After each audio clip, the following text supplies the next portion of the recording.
All right.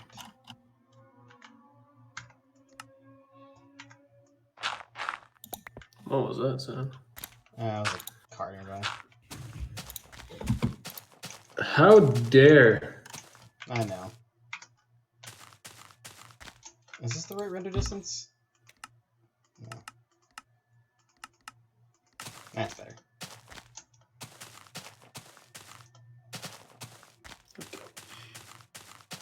How do I do phone?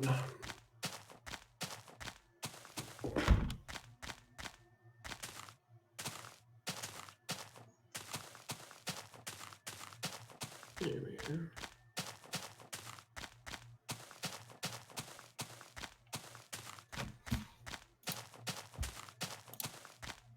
Oh, maybe I should do my log.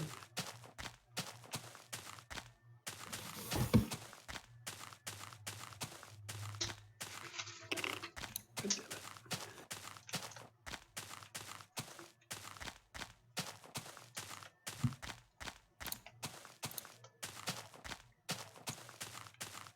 Trigonometry 97, walking to the corner far lands.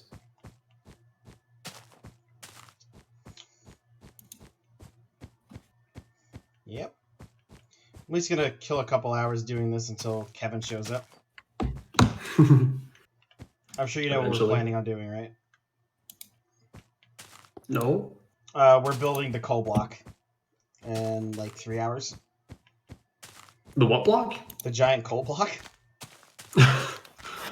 We're building a 64 by 64 by 64 block of coal blocks next to Joko's giant iron cube. He built a giant iron cube? Yeah, he started building it and he started sucking all the iron out of the iron farm. Just duplicate. This is well before duplication. Oh. Where is it? It's to the south. The spawn is near James's and somebody else's base. I think James and Nick live there. I don't think I've seen him on the map, so... Well, he put a grass shielding above it, so it looks like terrain from the top. If you look on isometric, there it is. Yeah, you can see it. There it is. If you look near it, you should be able to see 3 double chests. Like, off to the side. Just to the east of it. Maybe on the top down. I moved all the shulkers full of coal blocks over there for later.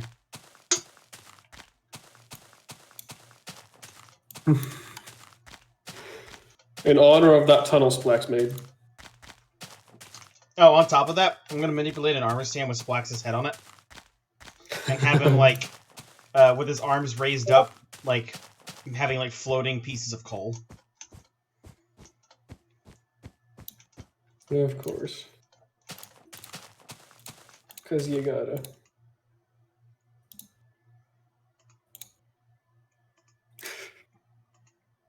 God, that hallway he made, how much coal was that?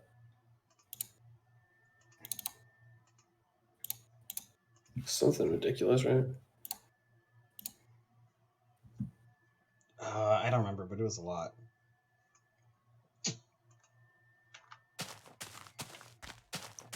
Never forget, oh.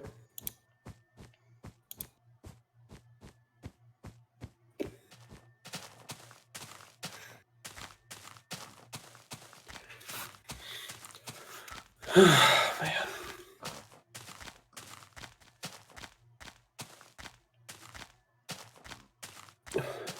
One of my profs this term is complete and utter garbage, right?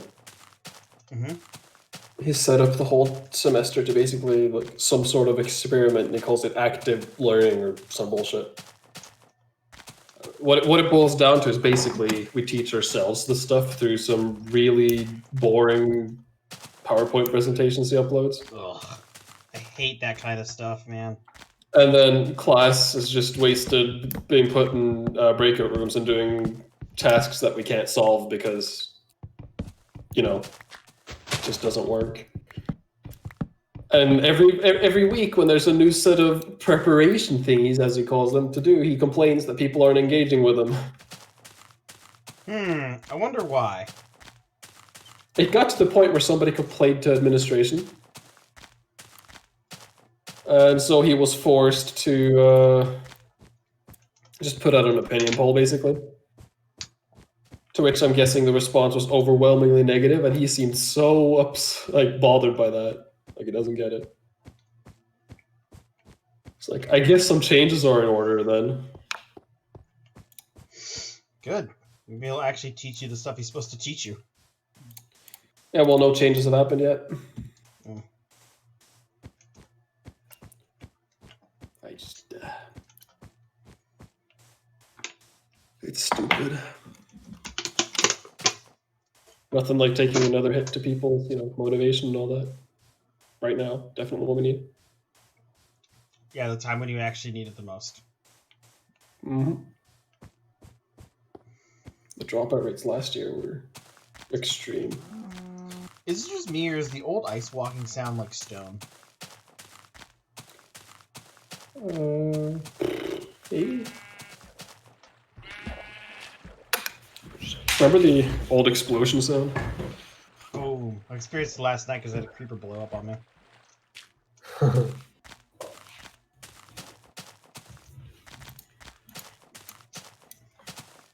remember when they changed it, I was like, why though?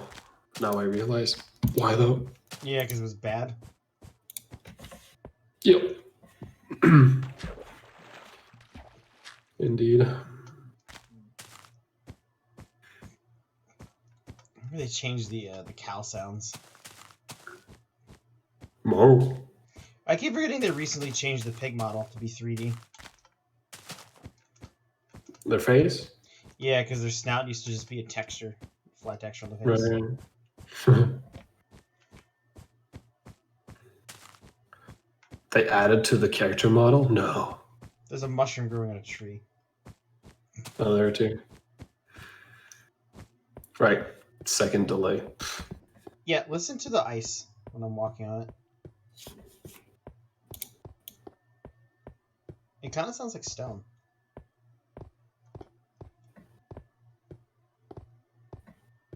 Yeah.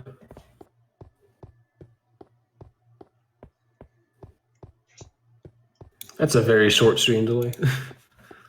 Yeah, 1 second's not too bad. Good job, Twitch. You improved your thing, I guess, I think. I remember, like, 20 seconds was, like, the norm at one point. Mm-hmm.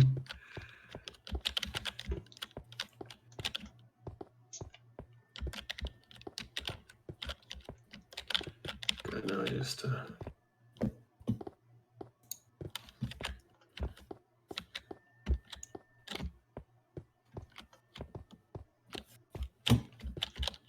Shoot button.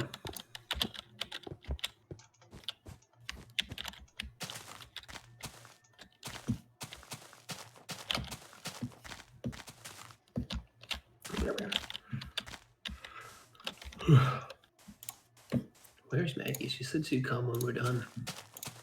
Have you messaged her? Yeah.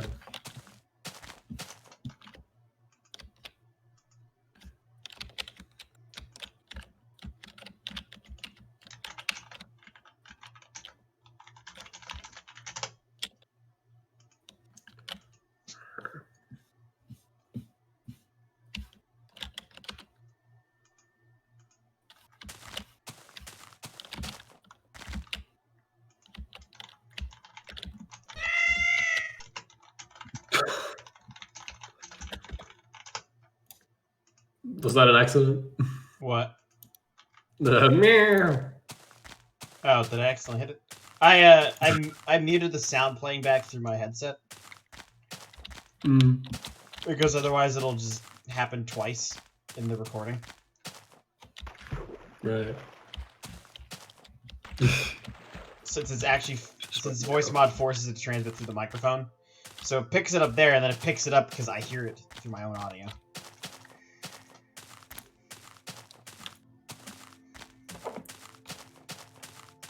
I mean, it would be far easier to just not have it on at the time, but I mean, like, then I would not be able to comedically, like, you know, play certain sounds.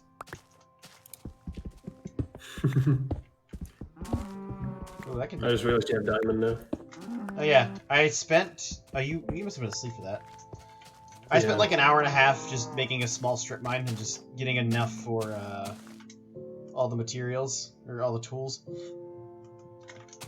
That diamond color. It took me Kurtjmac. over an hour and a half to get like 12 diamonds. The good old days. The thing I like about the texture pack though is the color of the diamonds. Nice blue. Looks better than Standard diamond. yeah. That's for sure.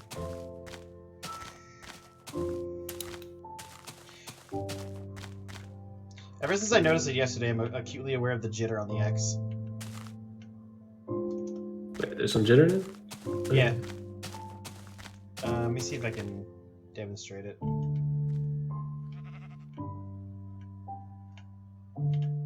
I see it there a little. Yeah, it's just noticeable.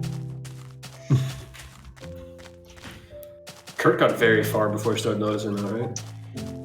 Yeah, but I mean, he wasn't intentionally looking for it. I at least know that it's supposed to happen. Which, since it's noticeable, I believe that means on X I probably crossed 65,556. Because I didn't notice it for the rest of that time, and I'm pretty sure before that I was over 30,000. I only know that because I accidentally hit F3 to check my, I didn't know that F3H wasn't a thing in this version, so I just opened the F3 menu. And I briefly saw like 33,000 on my X. It's just 60,000 for it? 65,536 is when it starts to be noticeable to human eye. That's not very far at all. No, it's more so if you're like looking for it, you'll notice it. Once you hit like once you hit about the like 500 and something thousand, like 65,000, I think, then you'll be able to see it quite easily. Because at that point, the offset will be an entire half pixel of the block. Yeah. By the time you make it to the far left, it's pretty much the whole block, isn't it? No, it's half the block. Right. Once you're like well into the Farlands, then it becomes the whole block.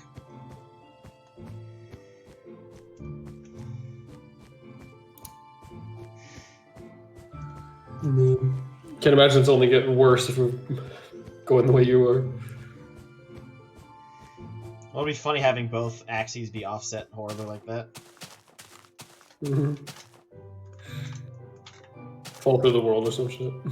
Oh, that doesn't happen until 32 million. I know in Bedrock it happens much sooner. Yeah, I guess blocks become non-solid way sooner, but the structure still exists. Something messed up in the... Yeah, I'm not sure how they manage that. I'm not sure.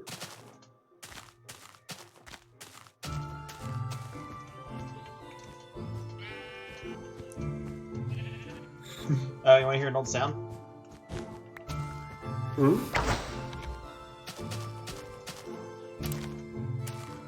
Oh my god. Yeah, it sounds so weird. God, I remember old DBZ. Oh. I remember, wouldn't it like the sound of like zombies breaking doors for some reason? Just spamming this one.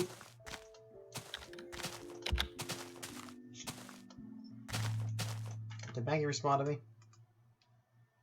No, no. No, not yet. Oh, I opened up the internet. She might be practicing violin.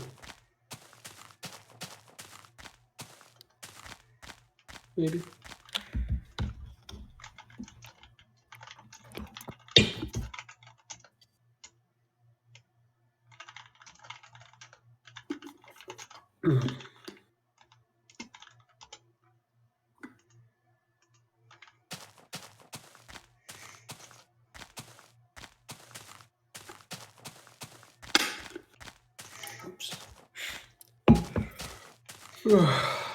I like the random terrain features in this version.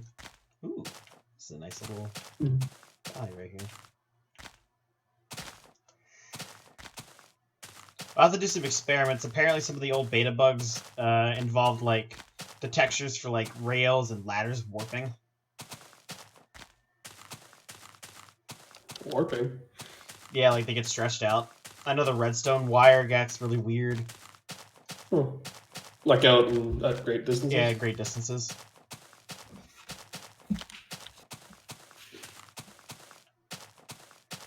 Imagine it's only worse with the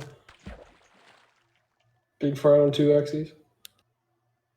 Oh yeah, that'll be interesting. Good luck boating later on. Why? Because they'll hit the shoreline? Yeah. Yeah, that'll be fun.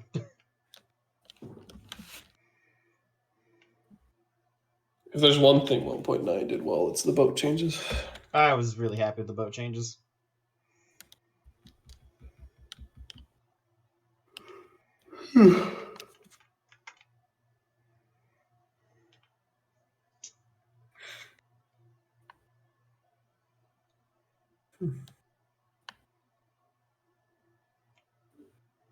Good old Minecraft.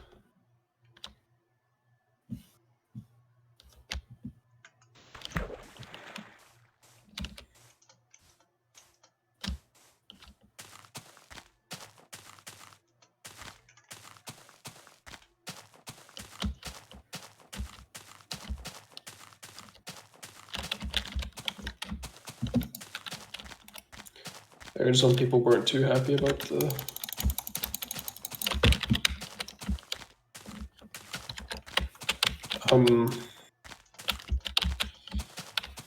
new biomes and beta 1.8. Really?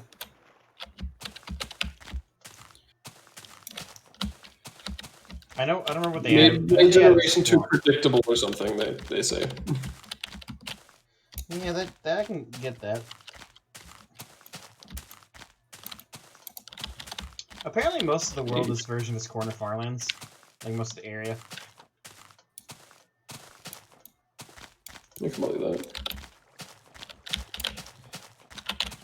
You fall through at 30 million in that version as well, right? No, 32. 32 million. The world was bigger? I mean, I believe that's the same case now, if you expanded the world border. No. I think the world is almost entirely functional up to 2.147 billion. Hmm.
Huh.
Can you give me a minute? I'll be back in a bit. Yeah. All right.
Ugh.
Who's there? Yeah. Is I. Their way. Hey, Fig. Спасибо. How goes the randos in Among Us? Sir. Bad. It's a bit of a mixed bag. I mean, the randos, they're always bad.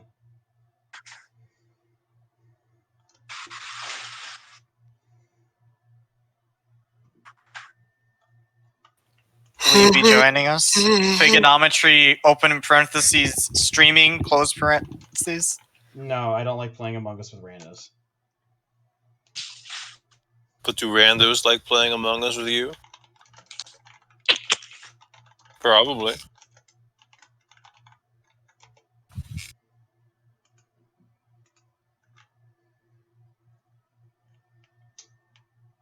I'm not personally a fan of Among Us with randos.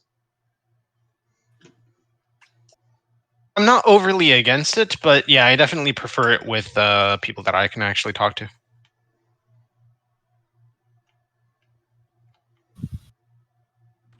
I really wish that Among Us implemented voice chat, but makes sense.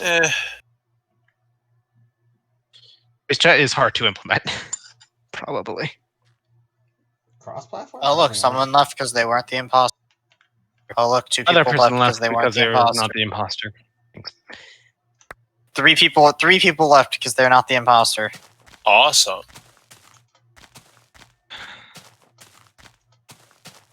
Only because they're not the imposter.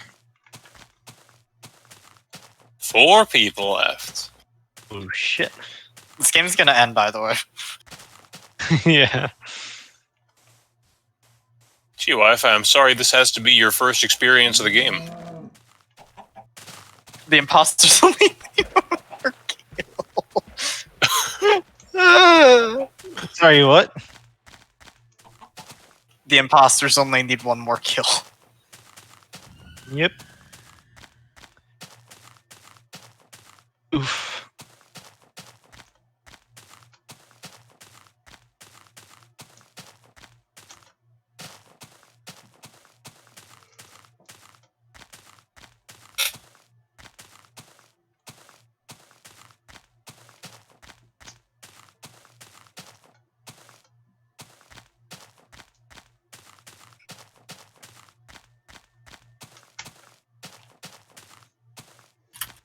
Ooh.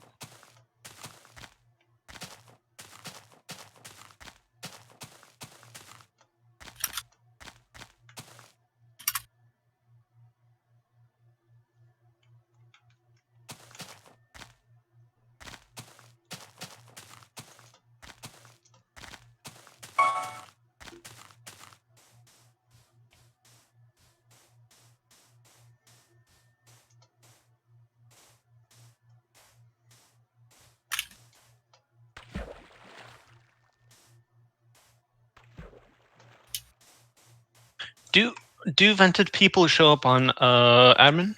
I have no idea. I think they do. Because if you're an admin looking at the thing, you can't exactly confirm whether someone is or isn't an event. I mean, if you see people rapidly switching in and out of rooms, maybe. But the thing is, at admin, you don't necessarily know that one person leaving one room is the same person who's showing up in another. Yeah, I guess You can reasonably assume. That was a great game.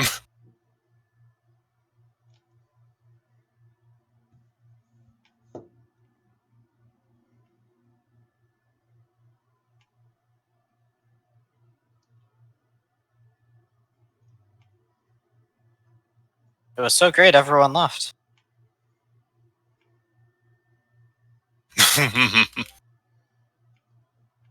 Oh, I disconnected because my internet is shite. Fogonometry, Strumung. Stroming.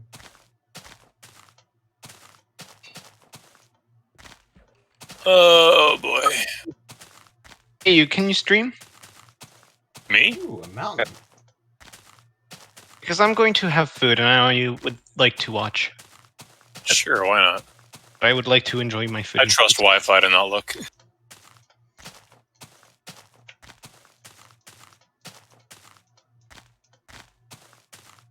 Udo.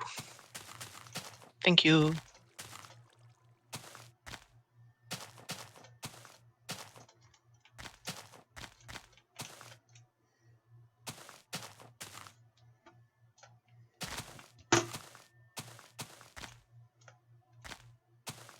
Oh look, someone left because they weren't the imposter.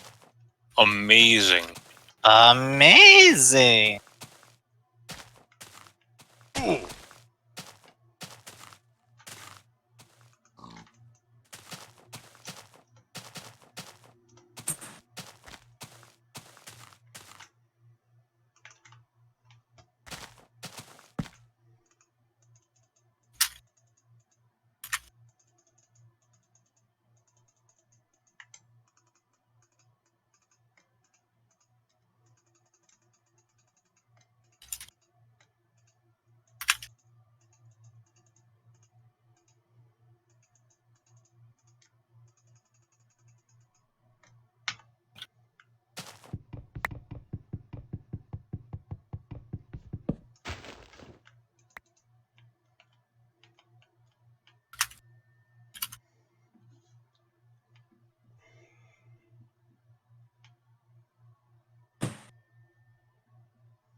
You son of a bitch. Oh. Killed an innocent yellow. Hello. Really? I've Only never- 2 votes? What is this? What? They were only 2 that voted for me? Excuse me? Yeah, because Oh, that was stupid as fuck. I was hoping no one would show up. I didn't know what to do. I guess I could have vented. I should have vented. No. Yeah, that's the lesson. Yeah.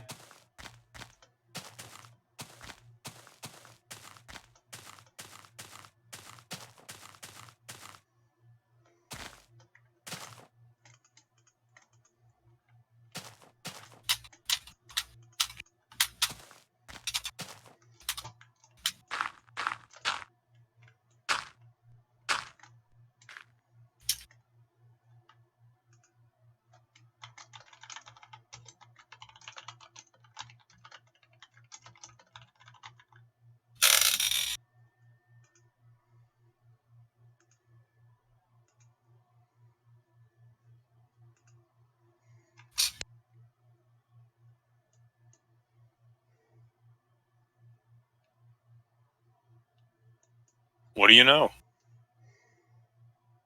Wow. Wow.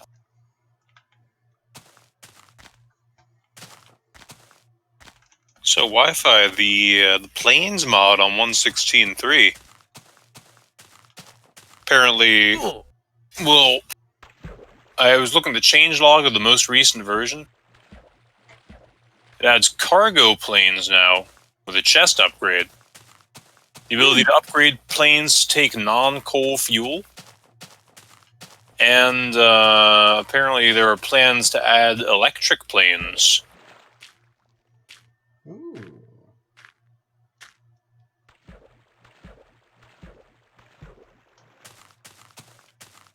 Electric planes and the lava engines.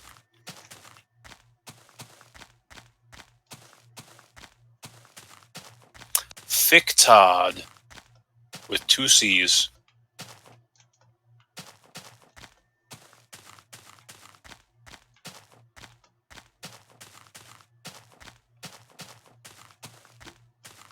Fun fact, Wi-Fi, you're able to move while the thing that pops up on the screen telling you what team you're on shows up. I did not know.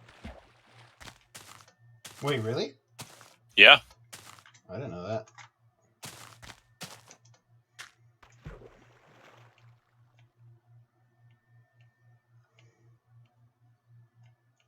Actually, why you occasionally see people absolutely yeeted to off to the side or something. Who's talking in the background? I don't know.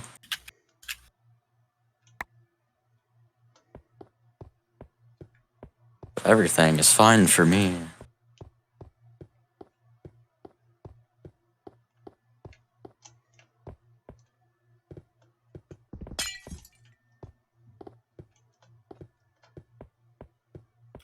Okay, I watched you do that, so you know. Yeah. Unfortunately, I also had shield. F.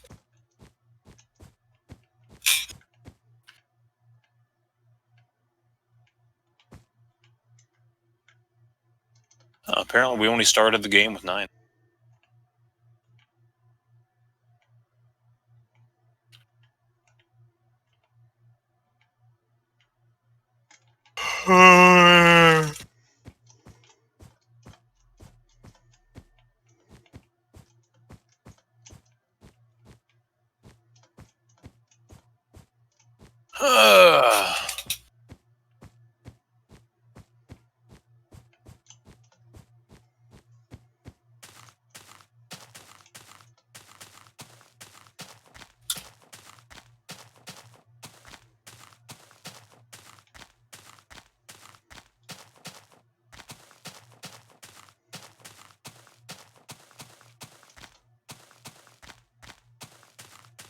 Fig, Mystic. what's your opinion of labor unions? Huh? What's your opinion of labor unions? I don't care. It's a good opinion to have.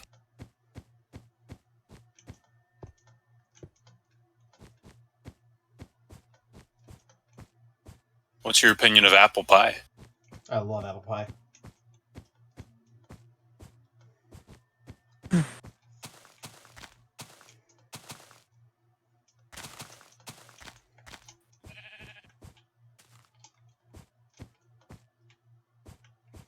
Actually, you know what? I changed my mind, Mystic. I don't like labor unions. My father was killed by a labor union.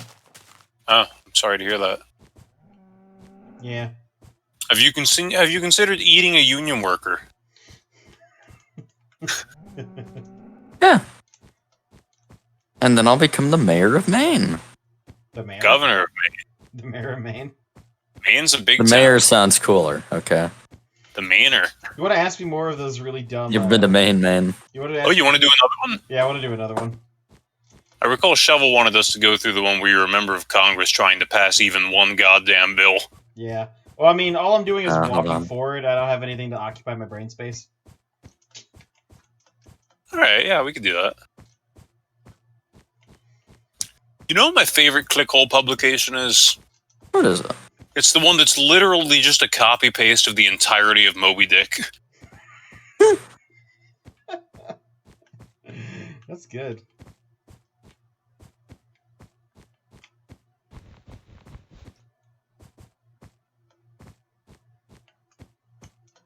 There were a lot of people in there. Black was not. I mean, red was not there. Hey, Wi-Fi, come over here. I'm gonna show you the cams. Oh, Aw. you gonna teach him how to use the security cams? Yeah.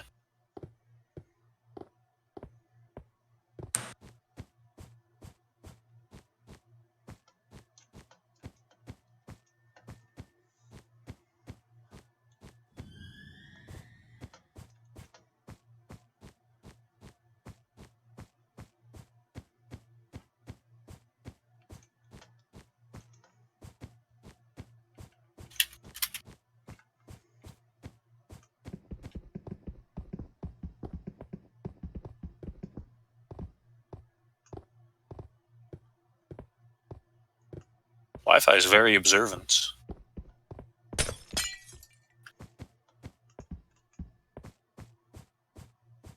He'd be good on the security cameras.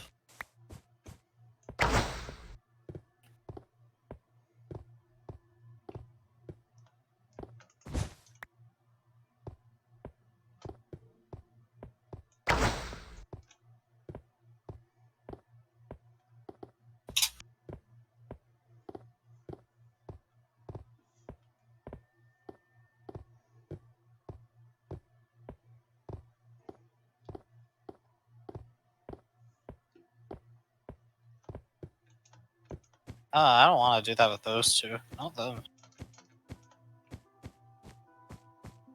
Come back. Oh, a dungeon. A Minecraft dungeon? Yeah, there's one up on the surface here. What type of spawner is it? One of those awesome desert dungeons where it's just a big hole in the surface of the desert? No, I'm on a snowy beach. Oh, okay. Alright, what's in the chest here? Bucket. I'll take the wheat, I guess. Yeah, if there were one feature of Biomes of Plenty that were added to the base game, I think it should be the gravel beaches. Like, those just should exist. Yeah, they would. They used to. Yeah, I remember that. All right, Fig, do you wanna pass a bill in Congress? I want to pass a bill in Congress. All right. Congratulations on becoming a member of the United States Congress. Now you can truly enact meaningful change to your constituents and the nation. Are you ready to engage in the okay, constituents? Okay. we just shit all over shovel. Okay, suck. Like average wee-wee, okay? And you can truly enact meaningful change for your constituents and the nation.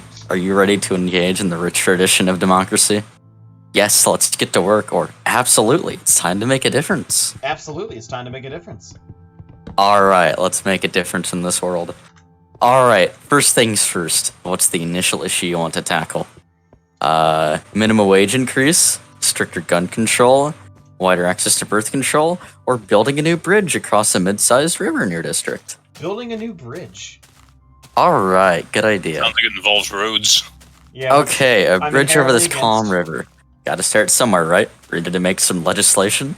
Yes! Let's submit a bill to the floor of the House of Representatives. Yes. Let's submit a bill. You are now the proud parent of H.R. 349. After you submitted it to the Speaker, it was sent to the Transportation and Infrastructures Committee. Unfortunately, you were not on this committee because you do not have seniority. I guess asked to sit in on a committee hearing? Or resign from office? Asked to sit on a committee hearing. Alright, let's sit on a hearing. Hey, Kaz. Hello, Kaz. Welcome, Kaz. Oh. There we It go. is I, Kaz boat. me. Alright, Fig, at the committee hearing, a congresswoman from Colorado proposes exempting companies that give their employees complimentary Game Boy Colors from providing any documentation concerning the legality of their workers. The rest of the committee favors the idea. The fuck? That's not even related to bridges. Tell that dickhead to stop bastardizing this bill. Or say nothing. Tell that dickhead to stop bastardizing your bill. Alright. Hey, Fig, I got Your hesitance over the addition is met with ire. You were told to do your job. Sorry. Impasta You were was told in to do your job, and the committee will do its job. The clause is added. At home later at night, you see that a representative from So Colorado has green, gone lime, on and the orange are situation. clear, which means it has to be black. That's racist. Shut up. Okay. I'm gonna stay with green. What were you saying? Actually, can I just call Kaz, her? go Just first. kidding. What were you trying to say to me? In search of followers, primes, and views, go on bigfollows.com. Oh, yeah, I saw that. I'm like, what? Why? Fucking .ru website. That seems legit. Oh boy. Sus. All I right, think Fig. Traders is acting kind of sus. Okay, let's continue this clickle adventure. All right. Your hesitance over the addition of the bill is met with ire. You were told to do your job, and the committee will do its job. The clause is added.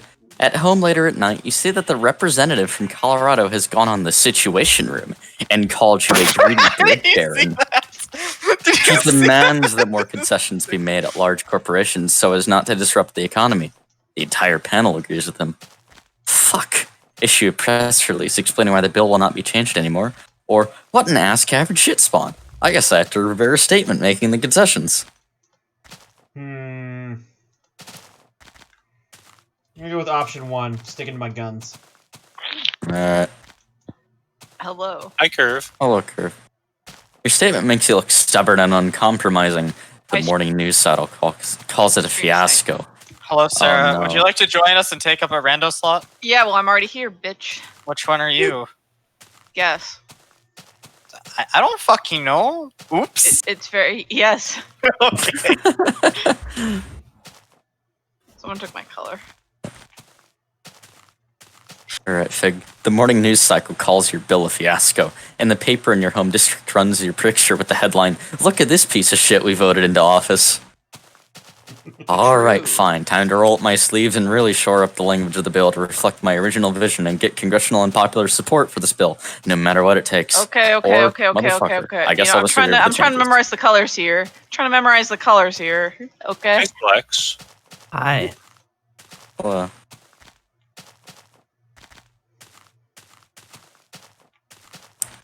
Alright, Fig. Stand your ground, or do you agree with the changes? I agree with the changes. Alright, let's agree. Can't have shit. Congress is still not in session. Continue to wait. Fine, okay. Or fuck this, resign from office. Continue to wait. Red Tupac's Okay. out of there. Tupac. Congress is still not Are in you session. Continue to wait. Take. Jesus Christ, still? Continue to Congress is still not in session. Continue to wait. Hurry the fuck up, Congress. wait. Continue to wait. Congress is still at recess. Also, your father passed away. Maybe say a few words. It's Continue really, to it's wait or really say a hard few to words. think when I hear this, whatever the fuck Shovel's talking about. Continue to wait and say a few words. Alright, say a few words. You're at the lectern at your father's funeral. What do you say? It is not until your Shut the father is fuck gone up. that you can truly realize No, keep talking. I want you to keep talking over Sarah. I don't even know where the fuck this body is. I don't know where it is. I Okay, just saw a thank you, message. Black. Why did they say that? It's not until your father is gone that you can truly realize the impact he had on your life. My father taught me a lot about confidence, conviction, and grace. For that, I could never repay him, but he would never want me to. I love you, Dad.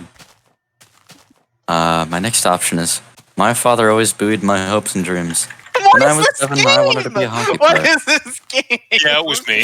I'm so confused. Why do you say yeah, it was me? No one was even suggesting it was them except the one no, guy. No, and no, everyone was the saying one guy was the one guy was pushing it. Amazing. It's actually I'm the other one, so it's me too. Okay. Yeah. Alright. When you so- see my flamingo hat go into the vent, you will know. Shovel. Oh, What was do the you other even Yeah. want to try to fix lights? Because five different people are probably going to be flicking them on and off. Oh, no, just kidding. Hold on. You want to talk Just for a me. sec? Do you want to move for a sec, Fig? Sure. I'm down. Alright. So So here's our options. It's not until your father is gone that you truly realize the impact he had on your life. My father taught me a lot about confidence, conviction, and grace. For that, I could never repay him, but he would never want me to. I love you, Dad. My father always buoyed my hopes and dreams. When I was 7, I wanted to be a hockey player. When I was 10, I wanted to be a dancer. When I was 15, I wanted to be a poet. In each endeavor, my father was there for guidance and support. He always made me feel like a superhero. I miss you, Dad. And my father was a good man. Option 2. Alright. Very well said. Condolences to you and your family. Thank you.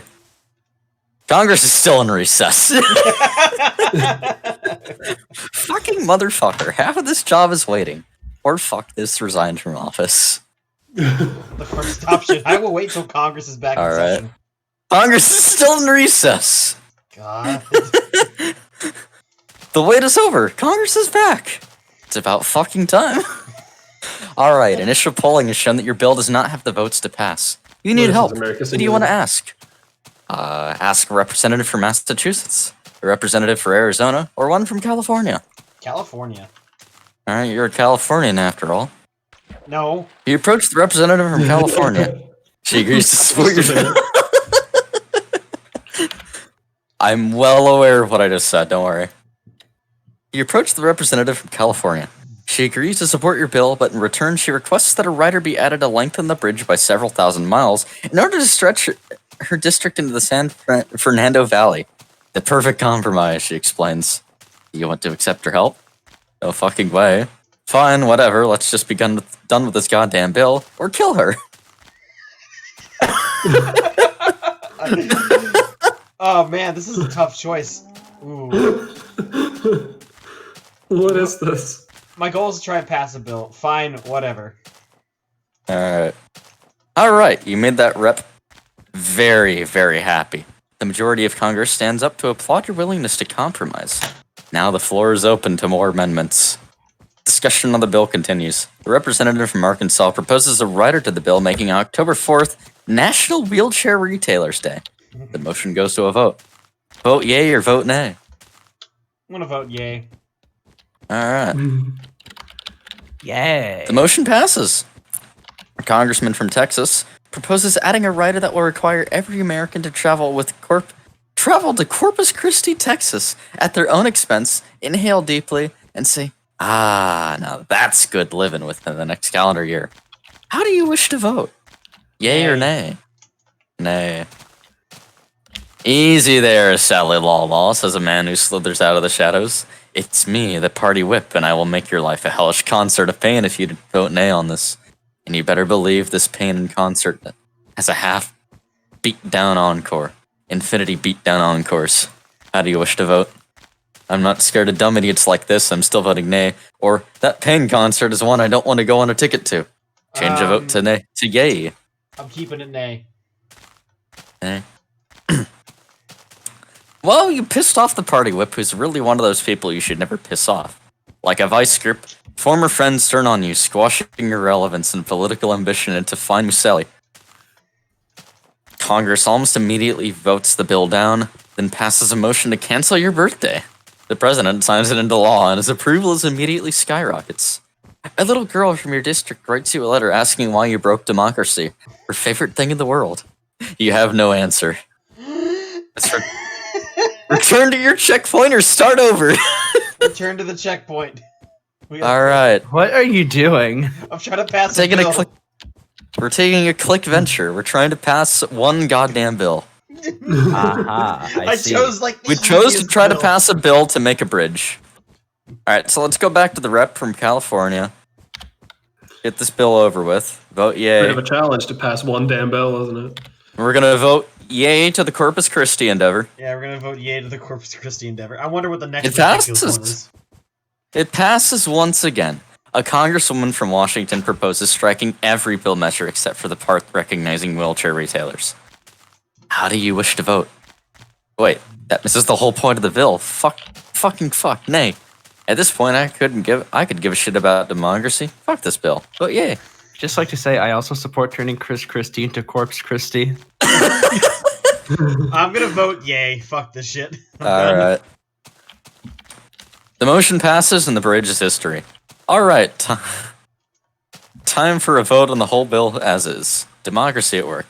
Vote yay, vote nay, resign with quiet dignity, or resign in disgrace. Vote yay. Vote yay. The bill passes. Congratulations. The Senate loves the idea of recognizing the nobility of wheelchair commerce and hastily votes it through their chamber.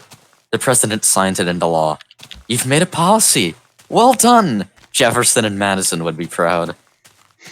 Let's read our bill, by the way. Bill H.R. 349, report number 114 to officially recognize every October 14th as National Wheelchair Retailers Day. Well, there's no more bridge, but we're recognizing an important part of the economy now. Isn't that a blessing in of its own? That was a good quick adventure. Let's see. Next. Let's see. You were the person in the Donald Duck costume at Disney World. Can you find one true friend? Let's do this. You've just arrived at Disney World for another day as Donald Duck. I'm Donald Duck. Every morning you report to work in your Donald Duck uniform, ready to bring Disney to life for guests. Since Walt Disney created the park in 1950 to destroy the swamp of an alligator he thought might be Jewish, people from all over the world have come to see their favorite Disney World sights. Beloved characters, Cinderella's castle, and unhinged adults getting engaged. But even though your work is at the happiest place on earth, there's something missing in your life. A friend. A true friend. I need a friend, or what happened to my old friends? What happened to my old friends?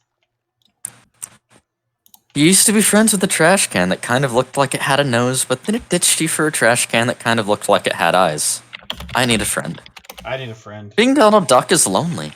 It's hard to connect with people when you're trapped in a dark, stale costume with a 90-pound feathered ass attachment, and you're practically forbidden from communicating with anyone in a genuine sense, because you have to follow the behavior code for valued members of the Disney World family. 1. If you're wearing a mask, no taking off your mask. 2. No talking to visitors, especially no telling kids that they live in a Toy Story universe where every time they fall asleep, giant alien children are using them as action figures. 3. No withholding autographs from many visitors, even the teenagers who are desperately asking for autographs of every single character, because they learned that their long-lost birth father works at Disney World, an actor, and the only other thing they have is his signature on their birth certificate. The scenario unfolds roughly 5 to 6 times per day at the park.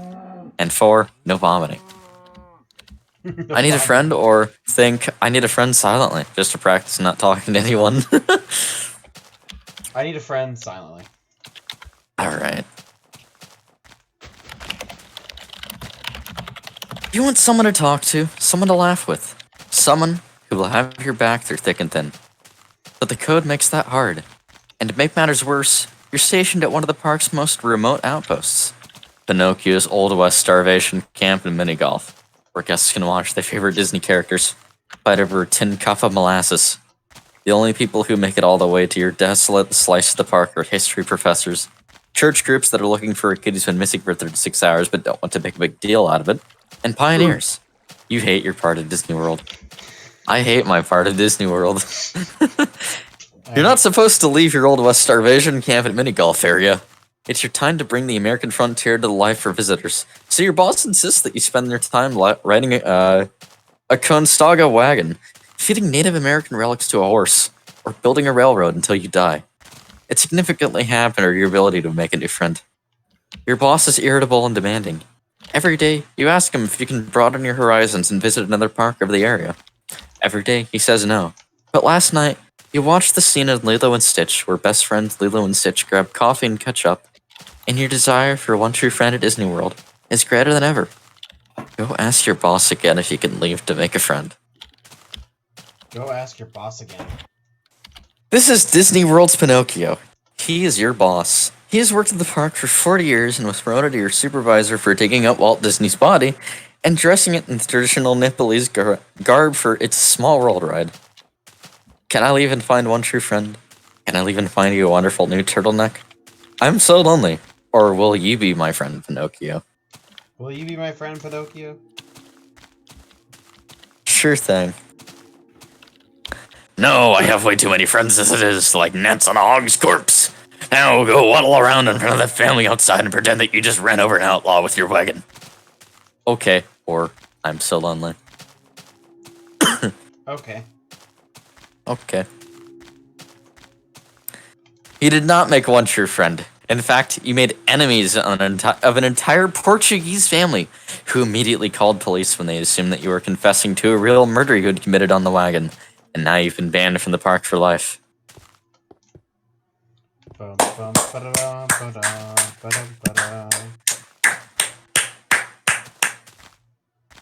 Return to checkpoint. Return to checkpoint. Alright. We cannot ask if he will be our friend. Are we lonely? Can we find this man a new turtleneck? Or can we leave to find a true friend? Leave to find a true friend. No. Go waddle around in front of that family outside and pretend that you just ran over an outlaw with your wagon. Okay. Fuck. Can I leave to find you a wonderful new turtleneck, or I'm so lonely? Can I leave to find you a wonderful new turtleneck? Alright. This turtleneck is wonderful already. You're right. Can I leave to find one true friend? You're right. I'm so lonely. Or, you deserve an even better one, and I'm going to get it for you. You need to find a one true friend. Hold on, I need to show you the picture of this man. Alright. So you accept the goddamn fetch quest. That's the fetch quest. Look at Pinocchio. Look at Pinocchio. Alright, let's get this man a better turtleneck. ... Go get me a brown one so that people think my neck has a branch. Leave.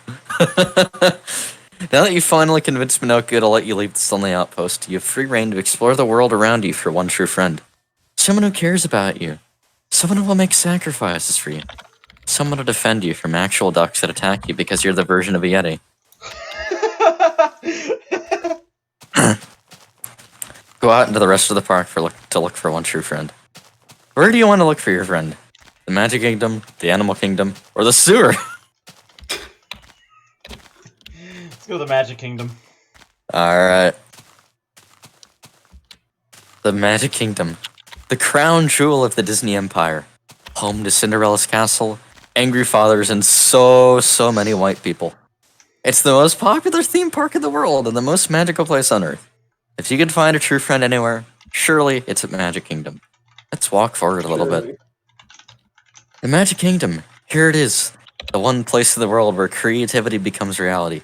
Heroes become way sweatier than they thought they'd be, and every nationality becomes a caricature. A Christian American wet dream come to life in a swamp. Your one true friend must be waiting here somewhere.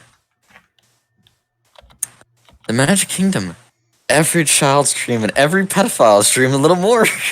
A sunny, sweaty petri dish teeming with capitalism, sunscreen, and just maybe that one true friend you're looking for. Walk forward a little bit or leave the Magic Kingdom. Walk forward a little bit. Alright, let's keep walking. As you wrap your head around the splendor of the Magic Kingdom, you see the potential friend.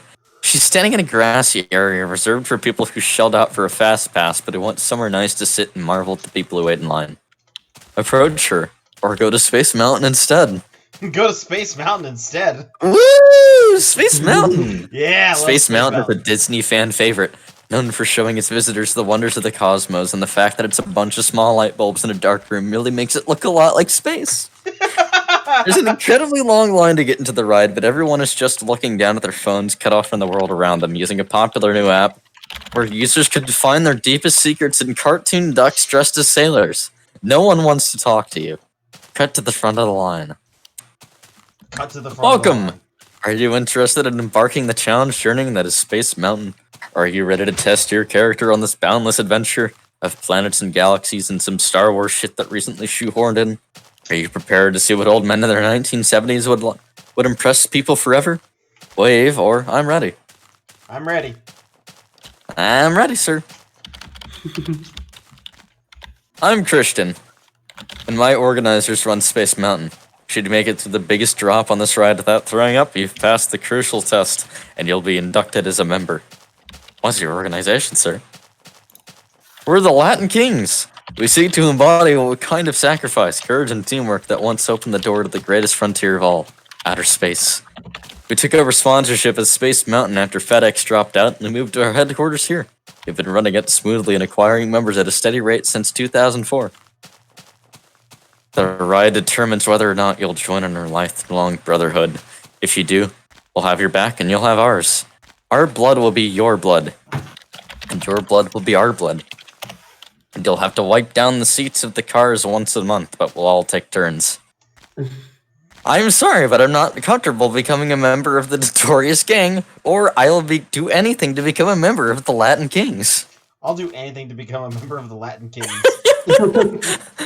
I'm becoming Great, part of the great. cult. Get in one of the cars and put on the seatbelt and start the ride. Okay, or I don't want to put on the seatbelt. I don't want to put on the seatbelt. You were immediately murdered by Christian. Motor safety is the biggest priority of the Latin Kings after educating people about space. Okay, back to the checkpoint. Okay, I'm ready. I'm ready.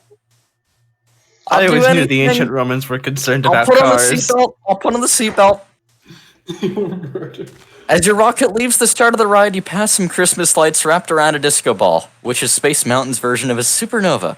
And then you pass Bob Iger getting a trifold presentation on his favorite constellation. Next, you start to climb the hill. An animatronic astronaut floats by and tells you that space food is so good that he plans on roving from museum gift shop to museum gift shop and stealing it from spoiled children. Pray to Robin Williams' genie that you don't vomit when you come down the hill, or pray to Robin Williams directly that you don't vomit when you come down the hill. Pay to Robin Williams directly. You climb and you climb. You get to the top of the hill. The rocket plunges down into Space Mountain's biggest drop. Throw up or don't throw up. Don't throw up. Don't throw up. You pass the initiation test for the Latin Kings and join a lifelong brotherhood that will give you support and companionship. You'll spend the rest of your days respecting space travel, making sure that Space Mountain is operating properly, and slaughtering anyone who throws up on their ride. You made true friends that day. Congratulations.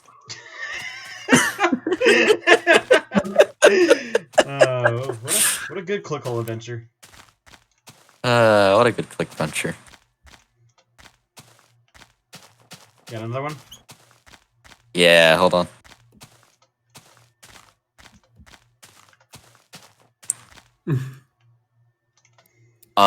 Your neighbors ate your bird. Time to get revenge. Or you're a 13-year-old girl. Can you find a date at the Sadie Hawkins dance? Oh, hold on. No. Okay, you're gonna pick one of those, and then I have a sequel to this. Okay. I don't know which one's better. Yeah, your neighbors killed your bird. I want to get revenge. Your neighbor ate your bird. Alright, I'm gonna get a drink of water real quick. I will do the same. Alright.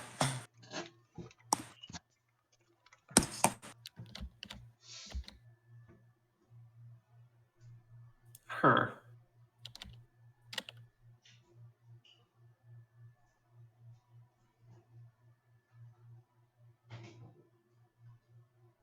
Rip.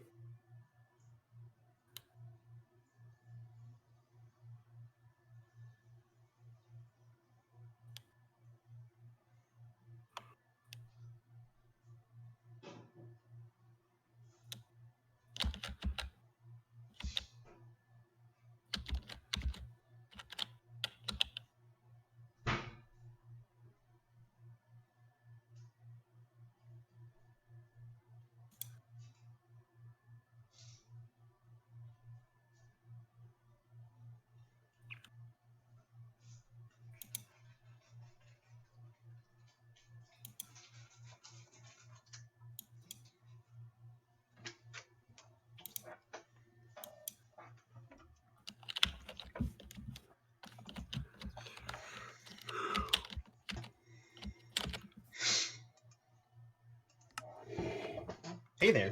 Vsauce. Michael here. Hey, Vsauce. Do you want my head delivered to your door in a box?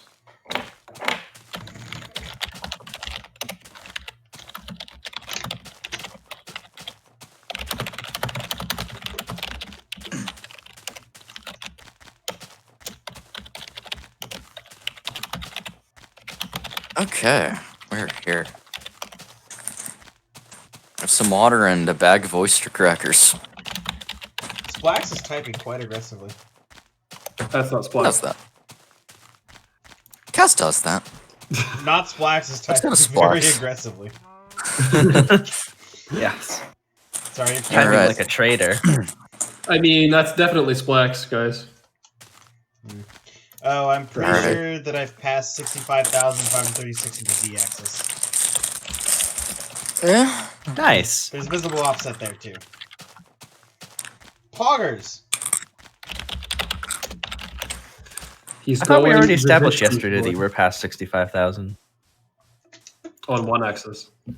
On the X-axis, Ah. not the Z.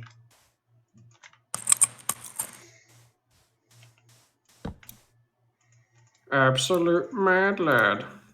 Alright, Fig, here's your town. It's called Neighborhood City. Okay. This is your house. You live here. I agree. And here's your best friend in the whole world. Your pet bird, George Bush. Why is my bird named George Bush? Or, yes, I love him. Hang on, let me get some crackers real quick.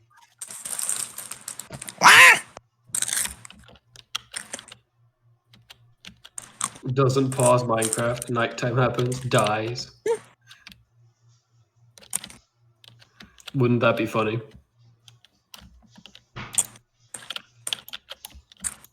I could tune into that stream. Currently, he's just chilling in a boat.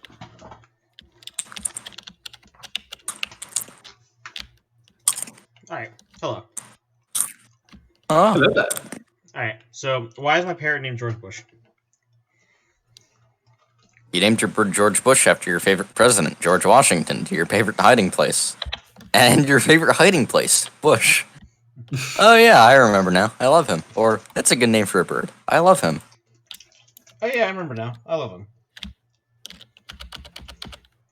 Yes, you do love him. You love George Bush the bird. Ask my bird to talk. Feed my bird a delicious worm. Pet my bird. Or feed my bird a battery.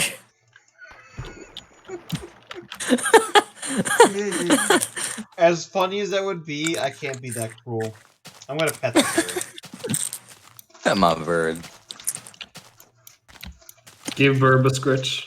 You give your bird a lovely pat on his head. You hear his brain rattling around in his skull like a one-bean maraca.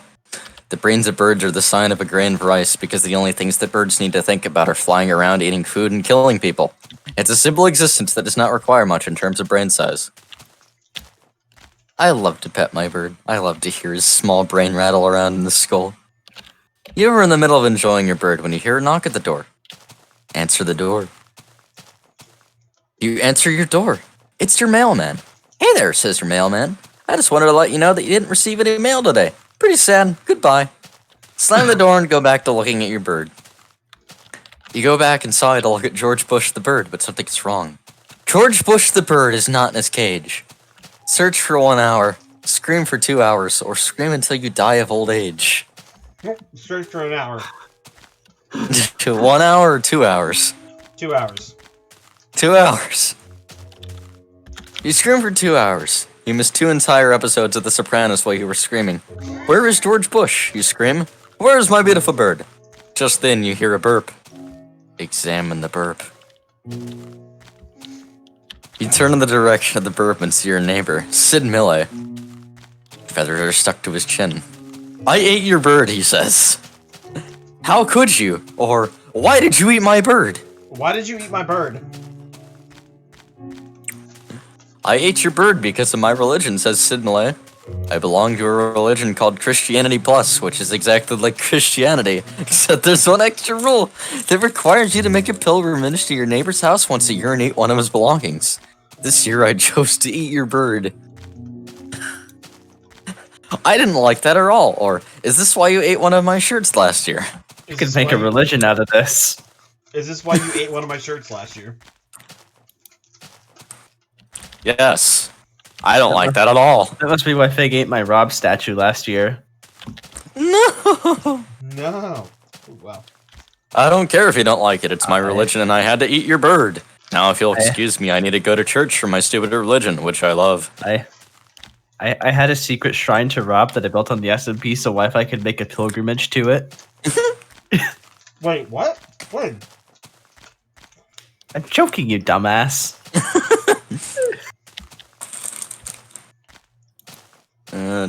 With that, Sid Millet climbs under your window and walks down the street, leaving you alone in your birdless home.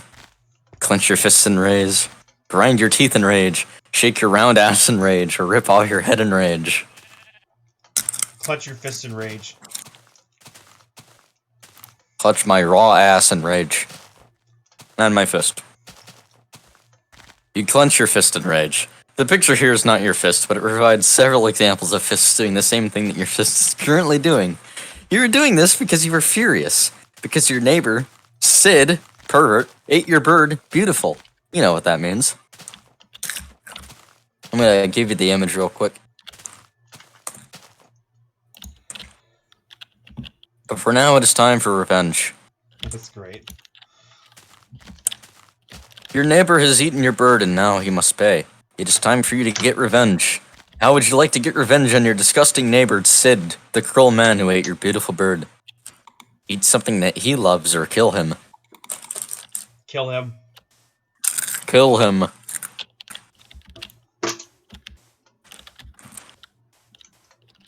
you kidding me? Mere death is too good for a bastard boy like Sid. He ate George Bush, your bird. You must make him suffer. You must get the type of revenge that destroys his soul the same way he has destroyed yours. Yes, he ate something I loved, and now I must eat something he loves. Okay, so that's right, now you're thinking about the truest, cruelest revenge. Time to go to Sid's house and get sweet retribution by swallowing something he cherishes. Go to Sid's house. You walk next door to Sid's house, reckoning it is going to be difficult. Sid has members of the Queen's Guard from Buckingham Palace for taking the house he won by a royal contest in London. For who could fake the most convincing orgasm? The contest was held at Buckingham Palace and judged by Queen Elizabeth herself. And she said Sid's fake orgasm sounded like the real thing.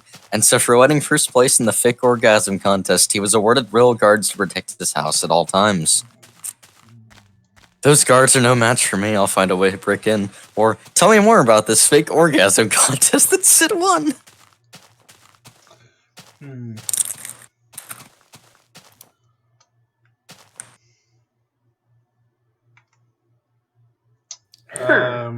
First option.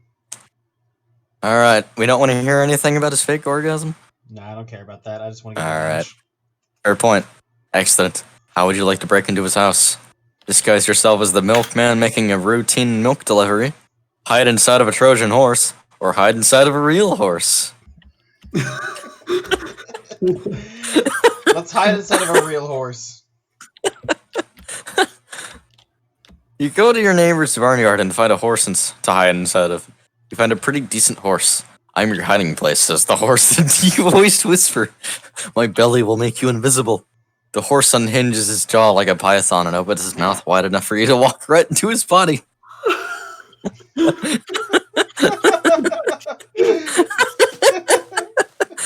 Walk inside of the horse, or the horse seems like a pervert. Walk inside of the horse. Alright, let's go. You walk inside of the horse. Inside of the horse's guts is a beautiful meadow with shimmering pond of cherry blossoms blowing gently in the breeze. Tell your horse to sneak into Sid's house, or look around at the beautiful meadow. Tell the horse to sneak into Sid's house. Alright. But I will show you the beautiful meadow very quickly.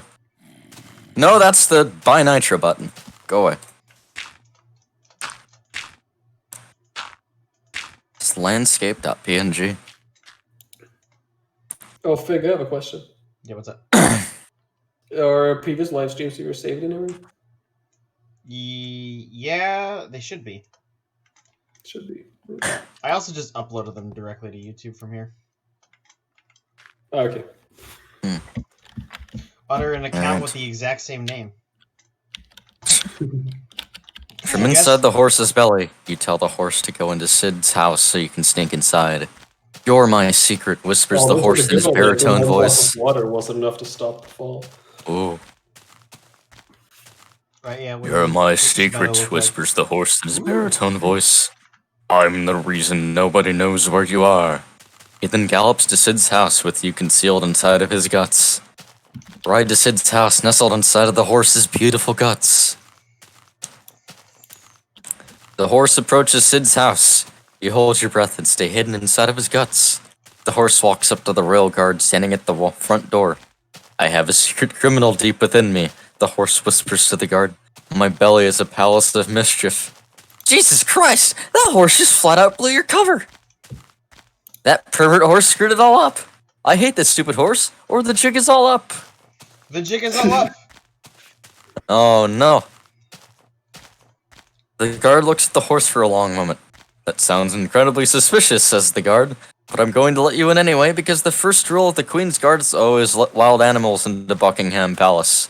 The reason for this is that Queen Elizabeth likes to get chased around Buckingham Palace by wild animals like jaguars and coyotes while her husband Prince Philip follows around with a boombox playing the Benny Hill music. Even though this is Sid's house and not Buckingham Palace, it is still my sworn duty to let you into this house. You're free to go inside. The guard steps aside and invites the horse to go into Sid's house, with you still hiding inside of his beautiful guts. Enter Sid's house, concealed within the horse. The horse is now standing around inside of Sid's house. How would you like to get to the horse's get out of the horse's body? Walk out of its mouth, or burst out of its belly? Walk out of its mouth. Well, that's how you got in. The horse unhinges his jaw once again, and you walk out into Sid's living room. I have spit out a big surprise, whispers the horse. My guts were a hiding place for a mischief person, and now my mouth is a doorway to crime. For me, that is like an orgasm of sex. The horse turns around, walking out the door, and begins his journey back to the barnyard. Wait a second. Was the horse trans all along? Oh well, wave goodbye to the pervert horse. You are now inside of Sid's house, standing in his living room. Time to find something he loves and eat it. Swallow his favorite Hawaiian shirt. Swallow his prize-winning cactus. Or swallow his signed photograph of Harry Styles. Swallow his signed photograph of Harry Styles. Alright, sounds good. I have a picture of this beautiful image. To my #1 fan, Sid Millie. Keep on sprinting in one direction until you fall off a cliff. Harry Styles. It's a big image, it'll take a moment.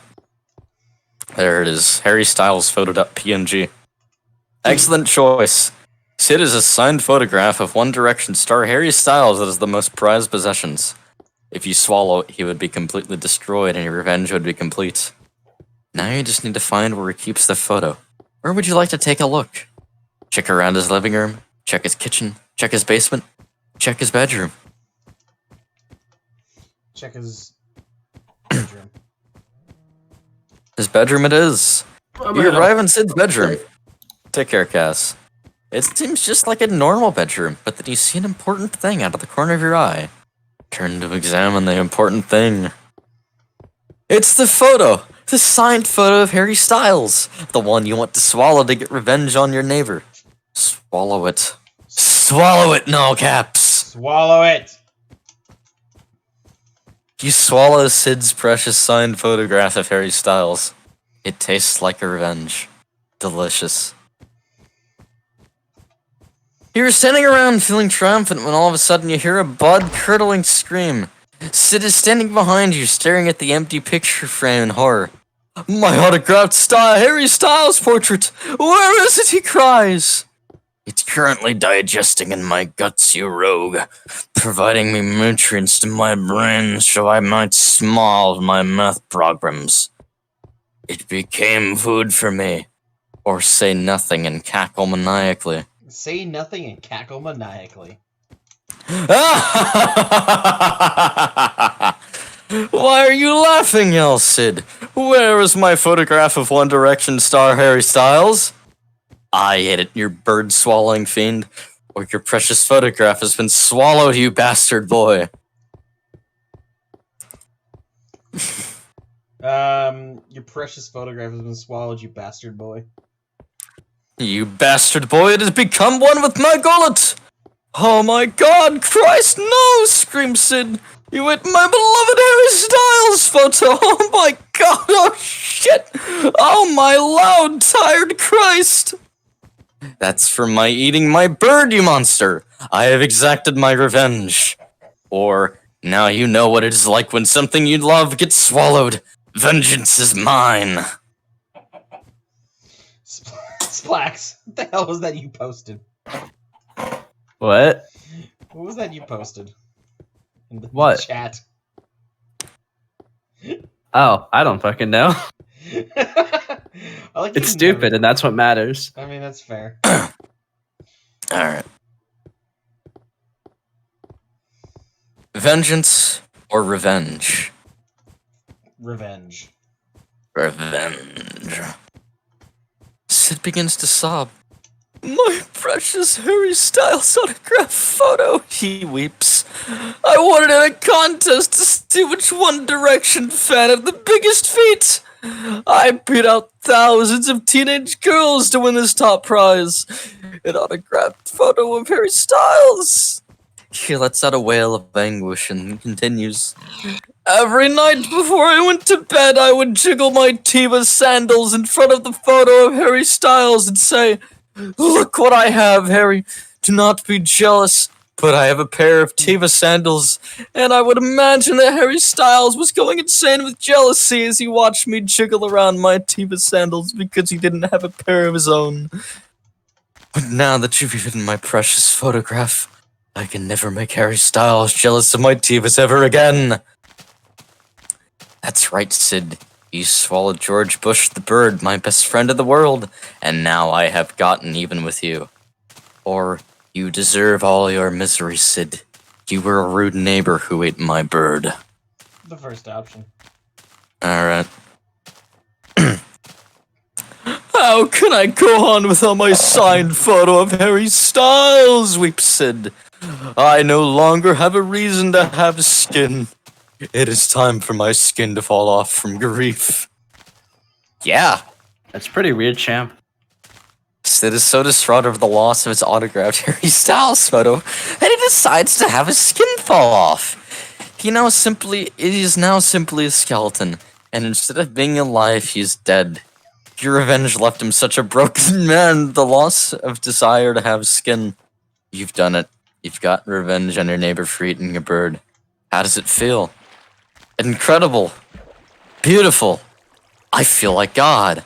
I feel like God's babysitter, who gets to yell at God for misbehaving. Or I have never felt so satisfied in my life. I feel like God. I feel like God.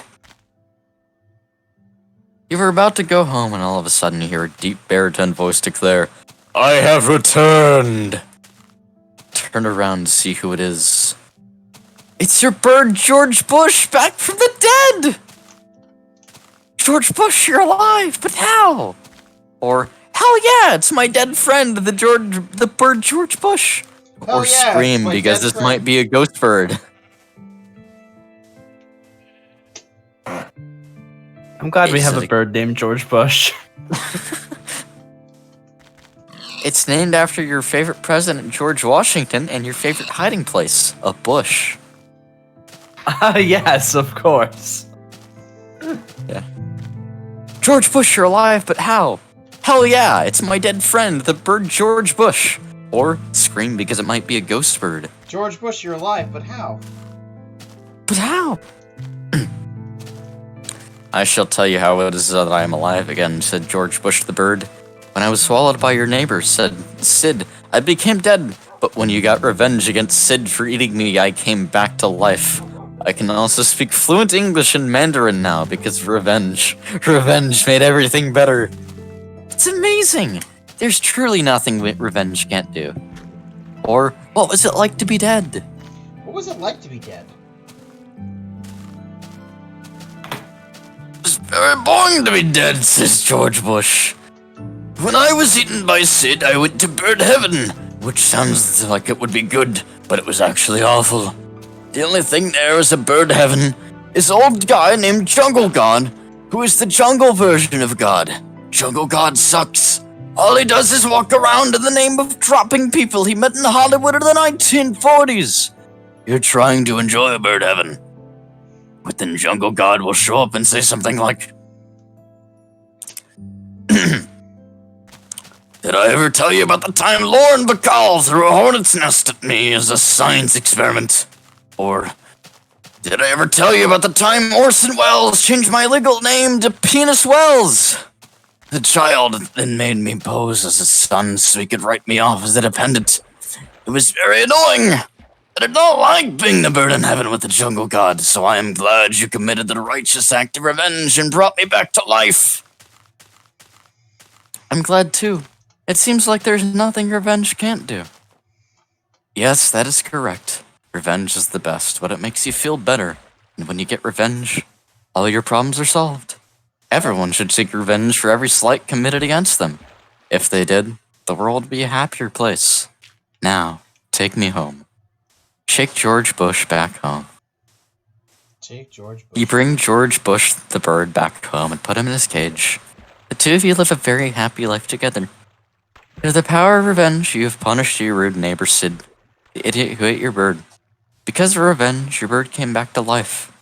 Your life is perfect until one day your head falls off for no reason when you turn 100. You get buried in Abraham Lincoln's tomb. They toss Lincoln's corpse out in the middle of the highway in order to make room for you. George Bush the bird delivers your eulogy, which mostly consists of profanity-laced plot summary of the Moody Roadhouse. Everyone agrees that it's the best eulogy they've ever heard. The moral of the story, revenge solves all of your problems, and everyone should do it. The end. That's a beautiful story. That was a good story. I have I'm I glad have one George more Bush the bird was able to show us the ways of revenge. Yeah. Yeah. Our first a couple crunches and a couple sips. Although really he should have been called George Bird. Bird Bush.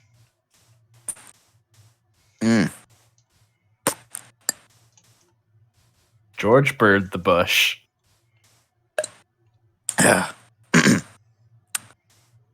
Get fucked up on gin and build a gazebo for your neighbor. A gazebo. Poggers. Yeah. This is the neighborhood where you live. You have some neighbors. Okay, well, do I love any of them? That would be Percy. Show me Percy. You love your neighbor, Percy. Well, let me grab the image of Percy. What a beautiful man. Percy is the best neighbor anyone could ask for. He's quiet, minds his own business, always asks you for permission to leave his house, always asks your permission to enter his house. God damn, I appreciate Percy. Or I want to get fucked up on gin already. I want to get fucked up on gin already. Alright. You want to get your gin on in. And who could blame you? You look out your window and notice that your dear neighbor Percy is going away party for himself. You'll miss Percy when he leaves, but right now you've got gin in the mind and you want to ask Percy where he keeps the good stuff. You head next door and look around the party for Percy. He doesn't seem to be here at the moment. Better occupy yourself until he's here. Make small talk with the adult neighbors. Hang out with the neighborhood children, or search for Mother Gin on your own. Search for Mother Gin on your own. Gin. Do you remember something cryptic Percy says to you when you get your paper at the same time every morning? Hi, neighbor. I keep my gin in the basement. The basement, of course. You head down to Percy's basement, and oh baby, it's the mother lode. You can feel the gin receptors in your brain light up in anticipation. You were moments away from being completely fucked up. Locate the gin. Bingo! Get fucked up on that primo gin. Chug that shit.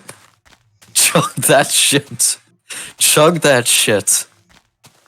Chug that shit. Don't stop. Keep chugging that shit.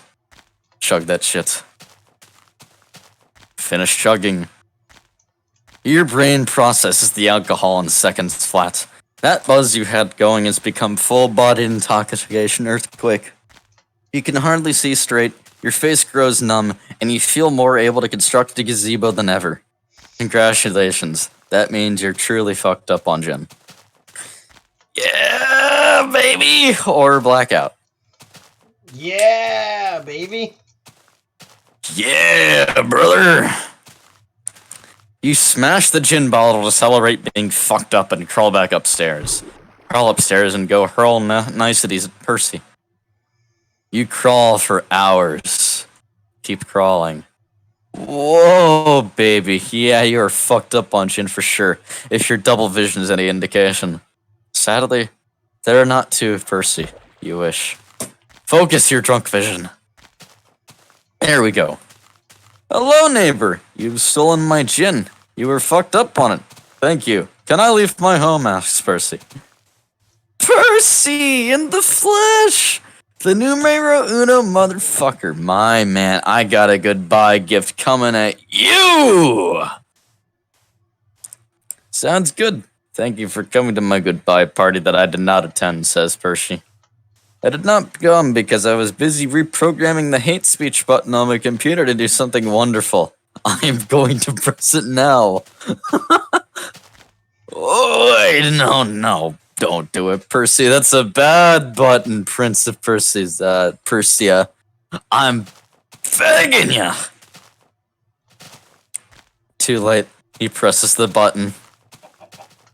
Oh no, you gotta see what this button looks like, boys. It's big.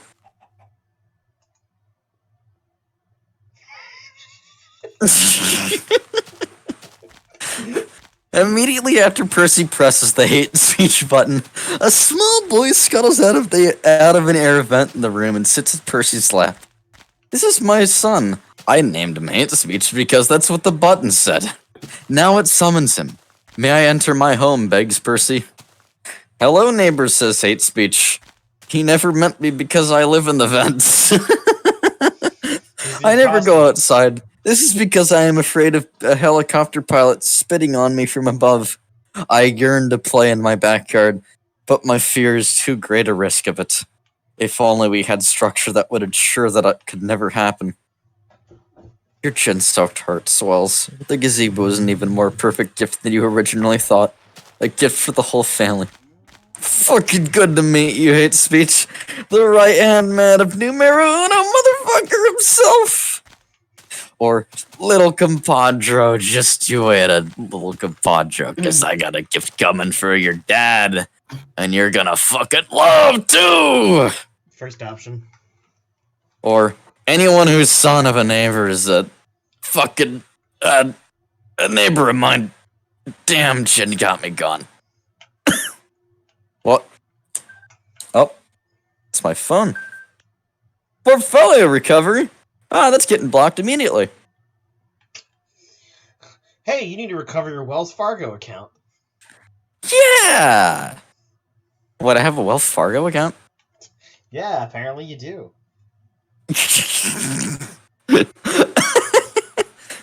I don't know, man. Some number keeps texting me saying that I need to confirm the security details in my Wells Fargo account, but I don't know.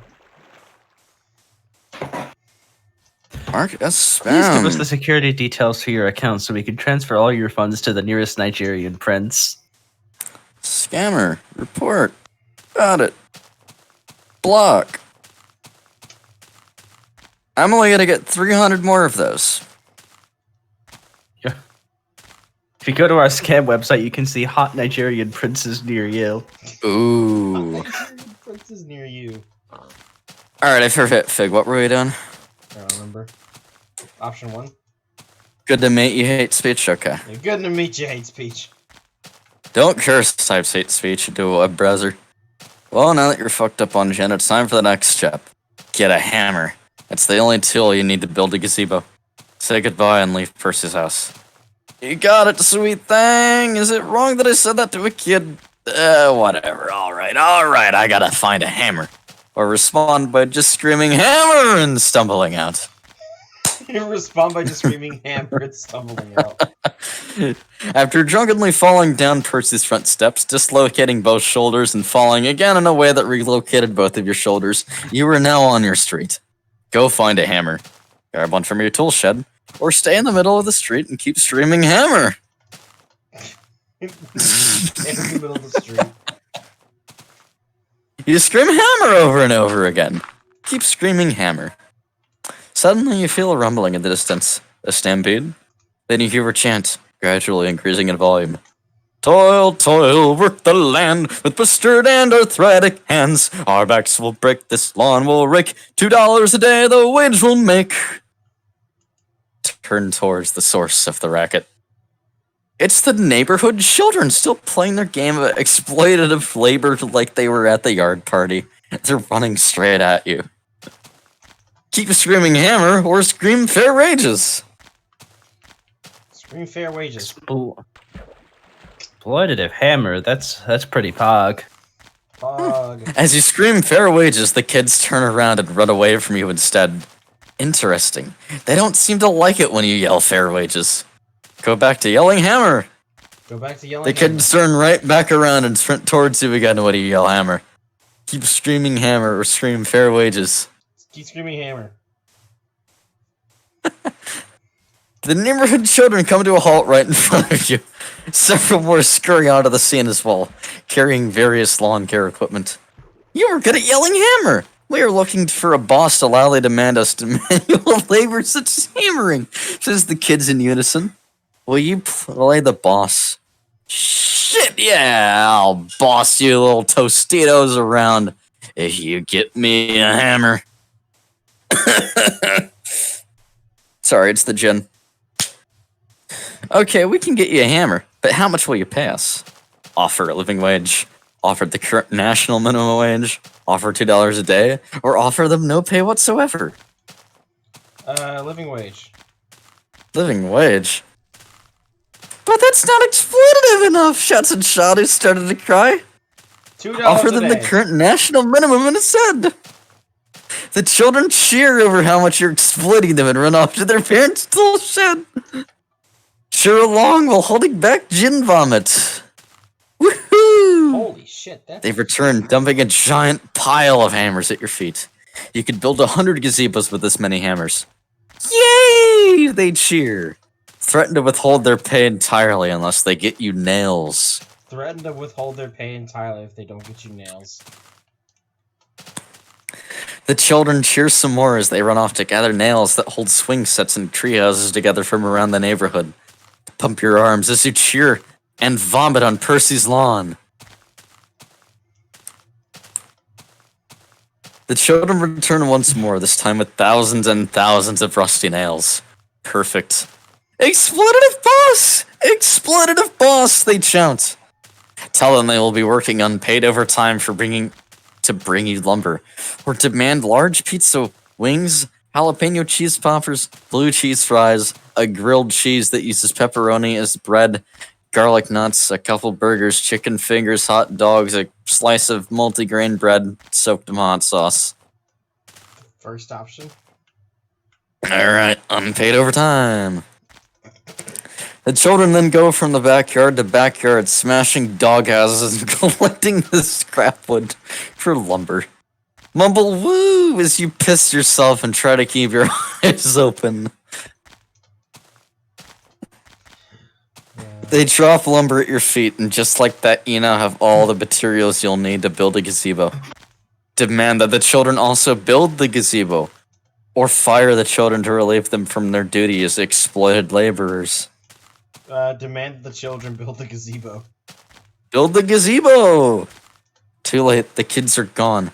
An angry pack of Dobermans whose doghouse as the children smashed for lumber chased them all down into the forest. They're never seen or heard from again. Rumors spread that the children formed a worker cooperative with the dogs somewhere in the Appalachia. Some said the rumors were false hope, purely meant to offer the parents a semblance of closure. Others said they've seen a progressive little utopia run by kids and Dobermans with their own eyes. All you know is that you're sure drunk as fuck and ready to build a gazebo. Slink into Percy's backyard with the building materials. Alright, you've got your nails, you've got your hammer, and you've got your lumber. You haven't thought much about how to build a gazebo beyond this point. Use Percy's computer to look up a WikiHow for drunken gazebo building, or close your eyes and just hammer. WikiHow. You don't feel like going all the way back to your house, so you'll just step inside Percy's place real quick and use a computer. One scroll through gazebo construction WikiHow and you'll be set to get this puppy rolling. You walk back around the house to Percy's front door. Kick open the door. You stumble down the hall and find Percy relaxing on his computer as always. Hello again. May I leave my house, pleads Percy. Hey, Percolator! Let me borrow your computer real quick, man. Hey, Percolator! You trip over hate speeches toys. Trip. You fall, accidentally slamming your hammer down on Percy's beloved computer. You just smashed Percy's computer with a hammer. Gasp in horror. Gasp in horror. Percy stares in disbelief.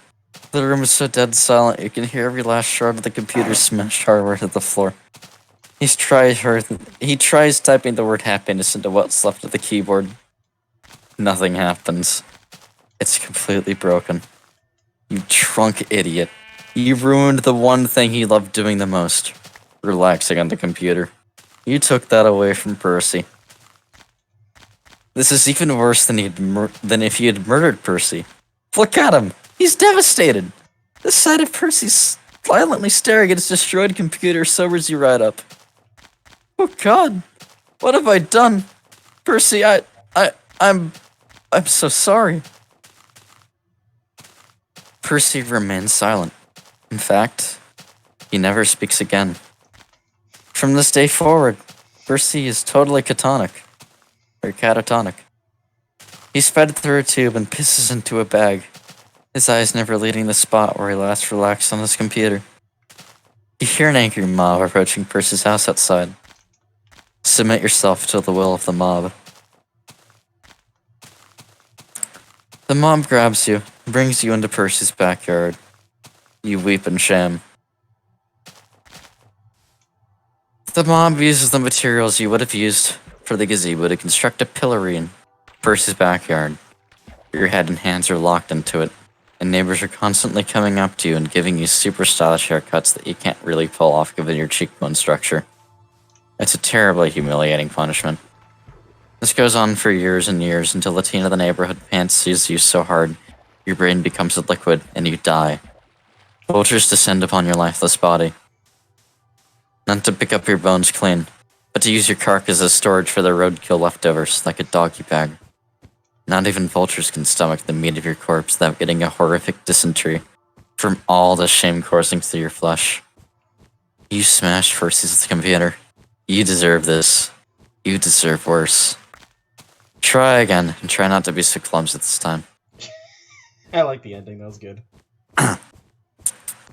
You have your nails, you have your hammer, it's time to close your eyes and just hammer. Just close your eyes and just hammer.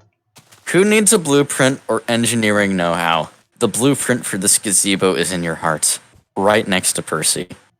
You close your eyes, dual-wielding hammers in each hand, and swing away. Hammer. You hammer. Keep hammering. You hammer and hammer. Keep hammering. You hammer, hammer, hammer. Keep hammering. You hammer so much more. You raise the hammer to swing again. What the hell is going on here? You hear someone yell over Percy's fence. Ignore them and keep hammering, or stop hammering and acknowledge them. Stop hammering and acknowledge them. Who is it? It's your other neighbors, Birthhouse Bethany, left, and her taller, Birthhouse Bethlehem, right. The Iranian government contracts them to build birdhouses. This is how they earn a living. What's all this racket? You hammer so loud! Where the hell are your pants? Look down. Well, turns out you lost your pants somewhere along the way. You have no idea where your pants went. Do you remember taking off your shirt? It's certainly not your pants. All you have is your hands, your hammer, and a belly full of gin. You burp, shrug, and finger your belly button. They stare bewildered. Ah, shut up and leave me alone. I'm building a gazebo for Percy. Percy? Well, cheers to that. I love a neighbor. We'll miss him. If anyone deserves a gazebo, it's that motherfucker. It's that motherfucker. Toast to birdhouse women.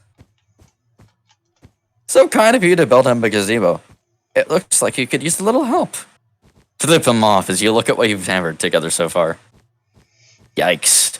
You hammered and somehow ended up with a crucifix. A crucifix has way less shade cover. What's the point? You sigh and burp. Well, we know how to build birthhouse, which are gazebos for crows, says Birthhouse Bethlehem.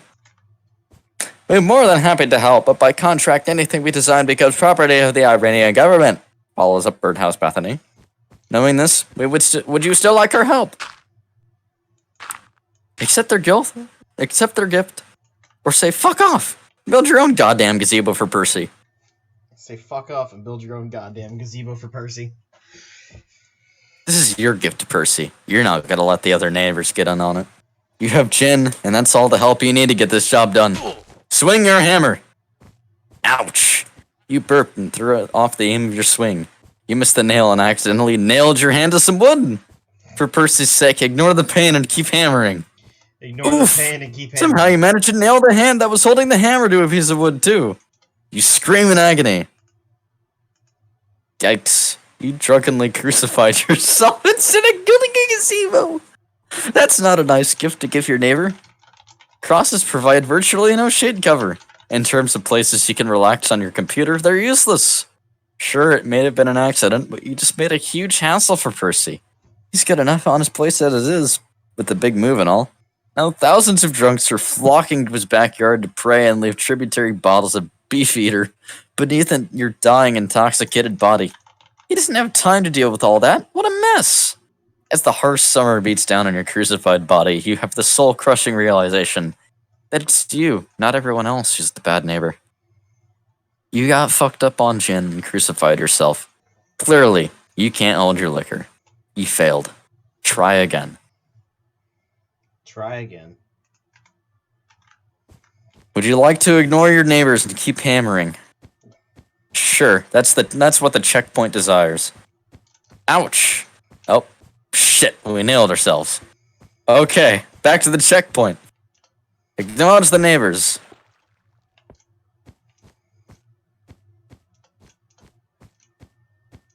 Now let's accept their help to build the gazebo.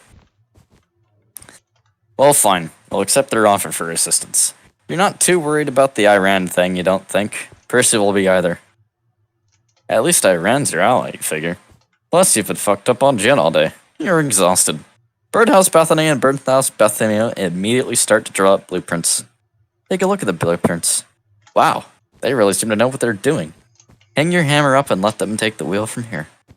You hang your hammer down and let your neighbors do the heavy lifting. Lay on the ground and slap the drum part from Hot for Teacher on your belly while a lot of the neighbors work.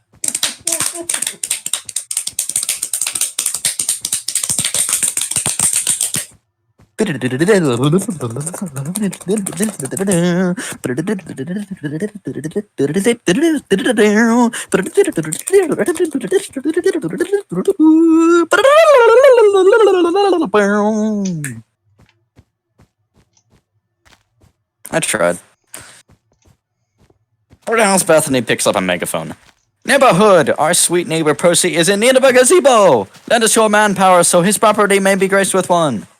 You hiccup and drool. Your whole neighborhood arrives. Men, women, children that didn't get chased into the woods by Dobermans.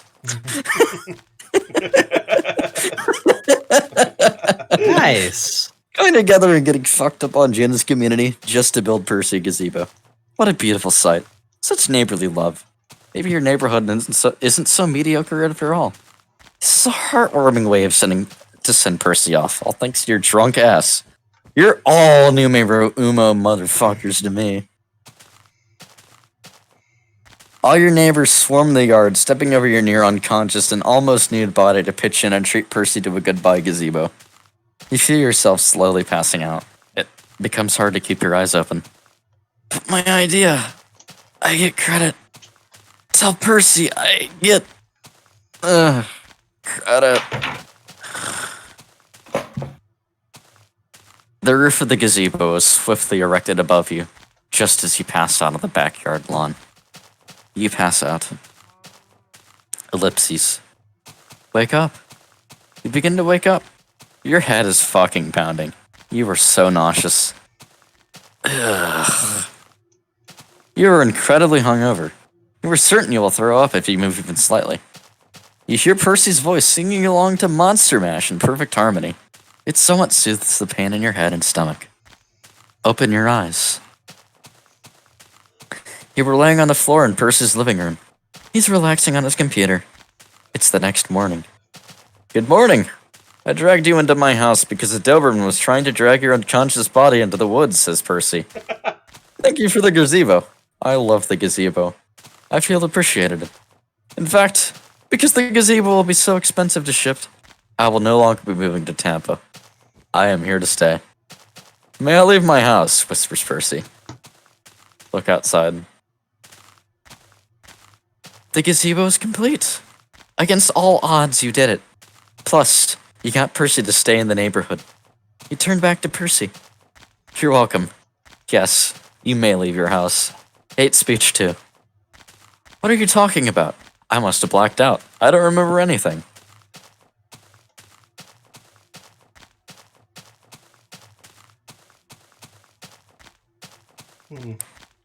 May Percy leave his house? Or are we too blackout drunk to remember? We're too blackout drunk to remember.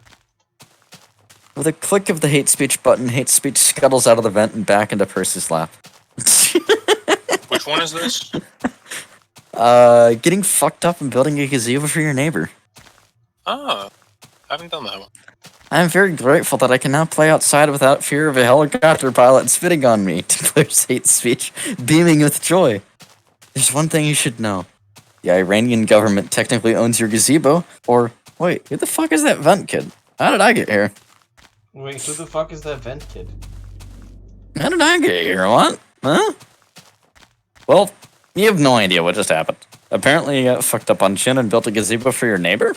And not just any gazebo, but one where the Iran's supreme leader, Ali Khamenei, has the right to go sit and wear whenever he wants? Oh, Jesus.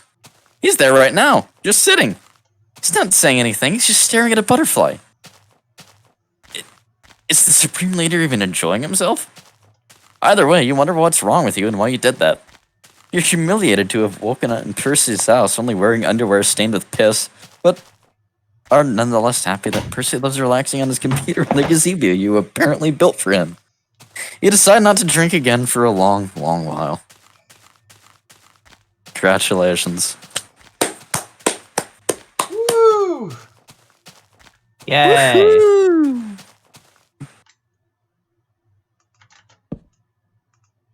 I haven't been on ClickHole in such a long time. This is refreshing.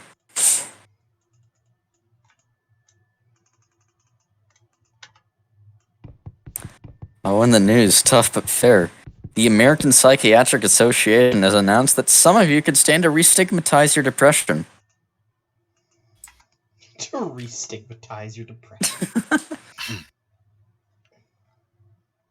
The perils of climate change. Scientists have predicted that the shrub concealing this man's genitals will be destroyed in a wildfire by 2050.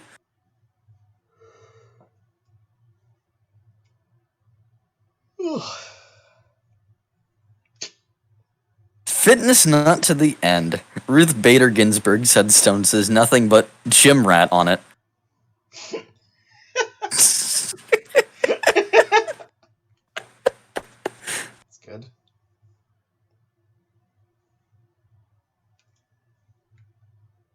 The saga continues!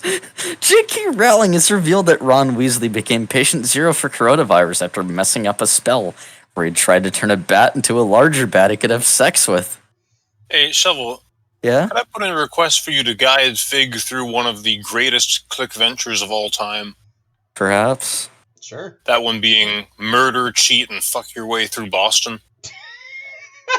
Wait, what? What page is this on? This sounds hilarious. Oh, there it is! Like, the two best ones I can think of off the top of my head are that one and the airport one. What's the airport one? That one is...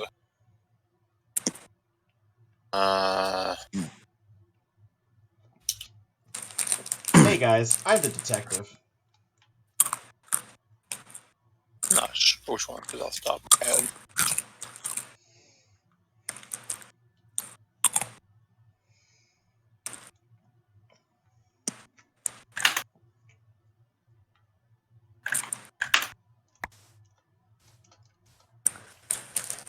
So, for a little background, it's Thursday morning, and you're sitting around with nothing to do. You had a job, but it exploded, so now you're stuck here in your boring house. Suddenly, your phone rings.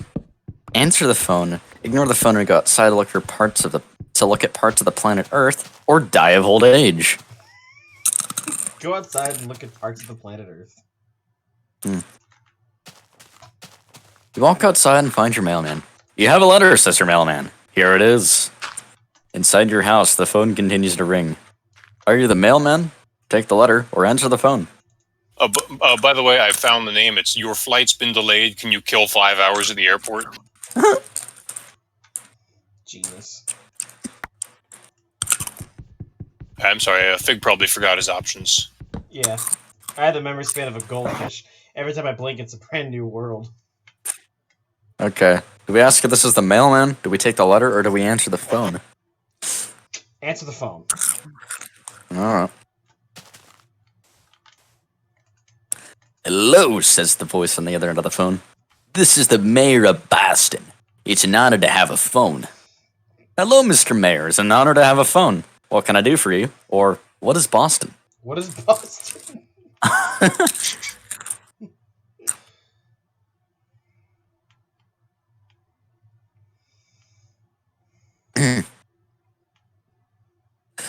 Boston is a city in the state of Marpus, says the mayor of Boston. It's incredibly old and small, and it's the capital city of Marpus. In 1997, a man dumped $6 of coins into a fishbowl while staring at a picture of Boston, which made Boston famous all over the world. I already knew these things. I was just making sure you knew. Or, I remember when that fishbowl thing happened. I remember when that fishbowl thing happened.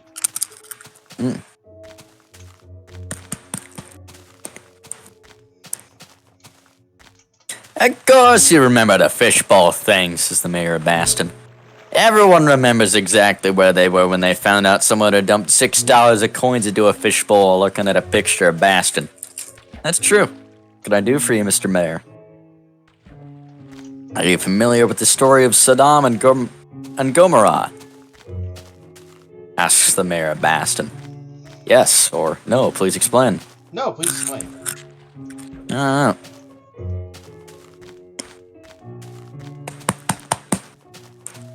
Alright, so basically there's these two cities. Saddam and Gomorrah. The people in these cities did all sorts of terrible sins, like thinking about their own butts on the Sabbath and dipping their middle fingers into a bowl of warm water without announcing it beforehand. As punishment for all these sins, God and Bus God teamed up to destroy Saddam and Gomorrah. That's the best story I've ever heard. See God and Bus God? Yes. Alright, says the mayor of Boston. So here's my plan. I've taken out a $10,000 insurance policy on the city of Boston. I want you to come to the city and do so many sins that God destroys Boston in the way he destroyed Saddam and Gomorrah. Then I'll get the insurance money and we can split the $10,000 down the middle. That sounds like the best idea in the whole world. I'll absolutely do that. Or, but Mr. Mayor, that's insurance fraud. That sounds like a great idea. Oh, absolutely do that. Yes, right away. Absolutely. Certainly. Wonderful. On behalf of myself and all the people of Bastion, I cannot wait for you to fuck us up and kill us in anything goes orgiastic carnage odyssey that will result in the divine destruction of our glamorous city. It's very important that you fucking kill as many people as possible. Okay, goodbye. I love you. I love God and Bus God, and I love 3D video games. Goodbye. Okay, I love you too. I love 3D video games.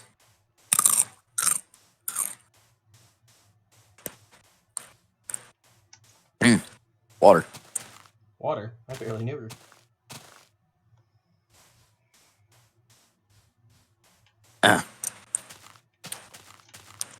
I know to get a sound clip of you saying that. You hang up the phone and sit alone in your house thinking about everything the mayor of Boston said. Do you have what it takes? Are you the kind of hero who can single-handedly sin enough to turn Boston into the new Saddam? Just like the prophecies and recipes section of the United States Constitution would predict would happen one day? Yeah. I'm the thing you said for sure. Or, no, I'm not that thing. Yeah, the thing that I am instead is tired. Yeah, I'm the thing for sure.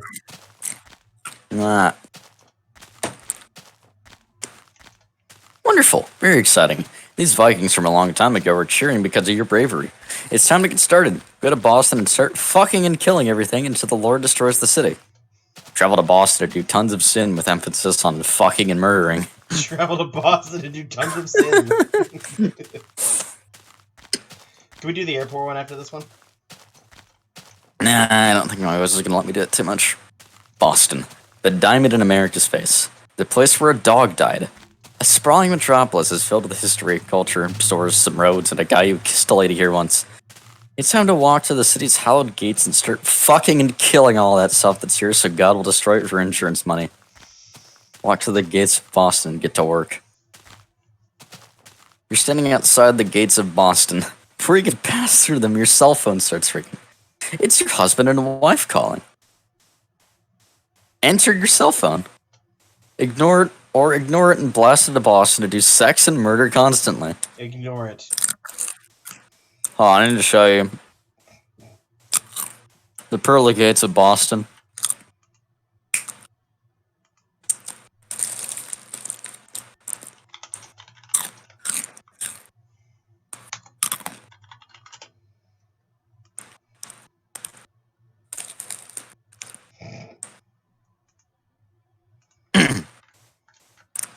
You blast into Boston and stand in the middle of Adultery Square, one of the most famous streets in Boston.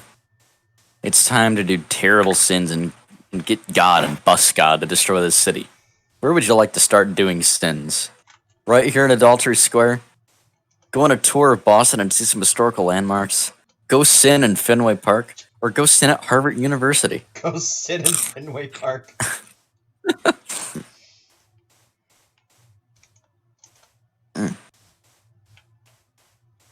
You make your way to Fenway Park, home of the Boston Red Sox, America's quietest, hungriest baseball team. How would you like to infuriate God here?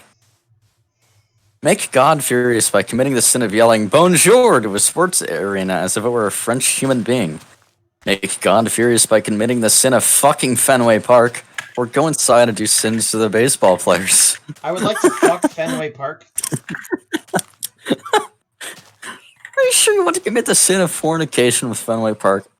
A giant building where the Boston Red Sox live and mumble to each other about how hungry they are? Yes, I want to fuck the huge stadium, or I ever thought my decision. I do not want to fuck Fenway Park anymore. I want to fuck the huge stadium. What planet am I on?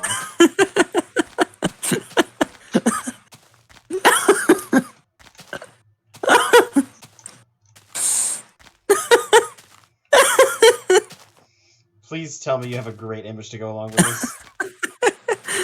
No, you puff out your cheeks, put on your pants, and begin fucking the living daylights out of Fenway Park, home of the Boston Red Sox. I am a huge building, screams Fenway Park. People eat hot dogs inside of me, and I fuck humans. As usual, the First Amendment of the U.S. Constitution prevents us from showing you an exact image of what the sexually Explicit catastrophe looks like. So please accept the visual metaphor above. The tree in the shape of a human head represents the gentle caress of a lover during a moment of complete physical and emotional harmony. And the birds landing on the tree are a symbol for human genitals thwacking into the brick siding of a baseball stadium with reckless abandon while you fuck Fenway Park. Keep fucking Fenway Park or stop. Keep fucking Fenway Park.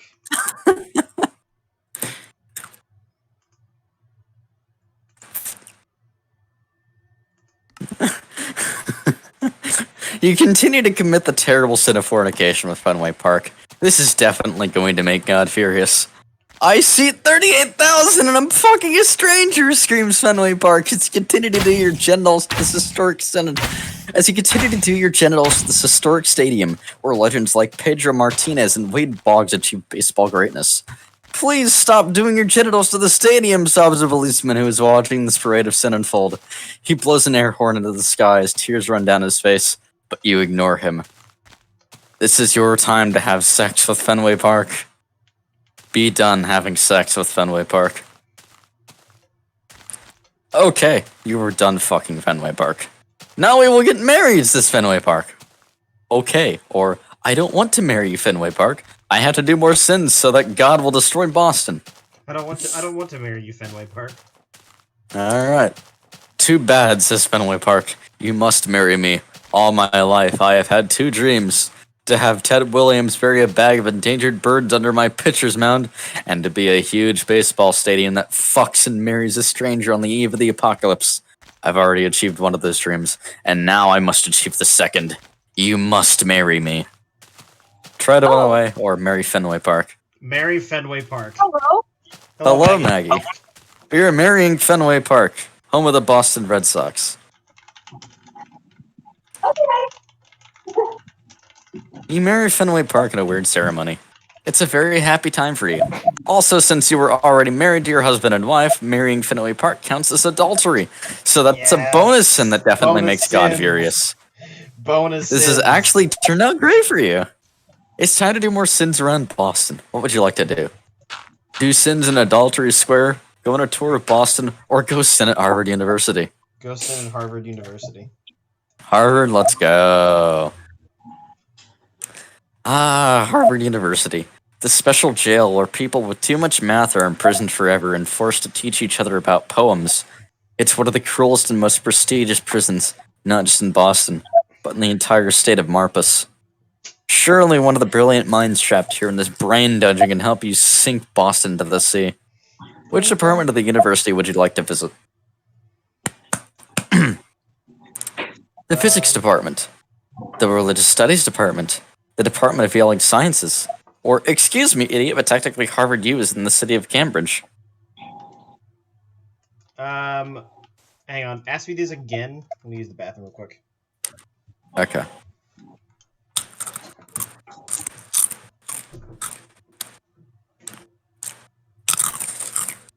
I wonder how long I was muted for. I don't know. The entire time I was here. Oh. Woohoo!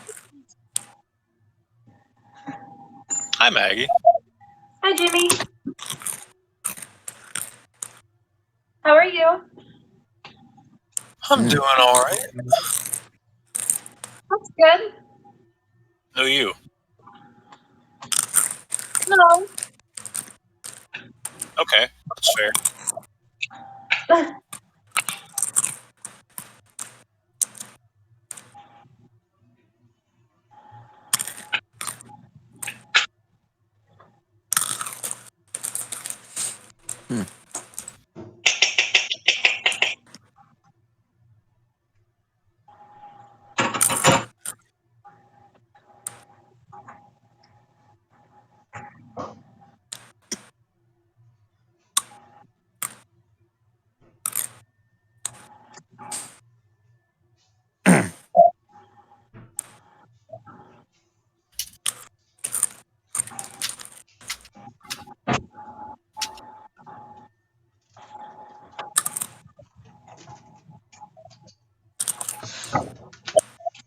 Hello there. Hey, so if you're gonna walk for Welcome. a little while longer, are you going to pick up again today, or you're just gonna? Is it just done for today?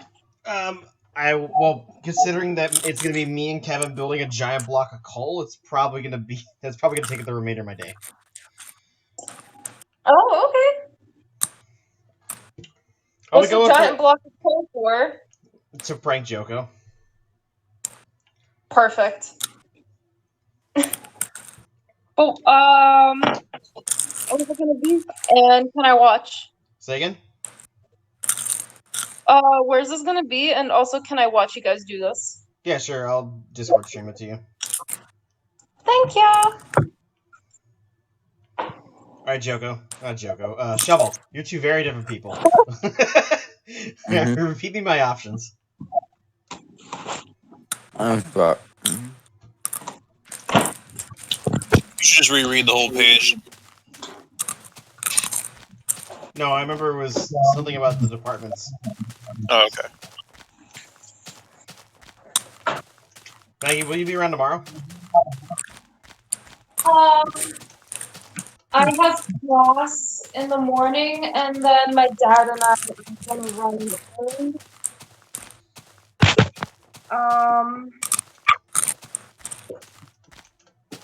Yeah.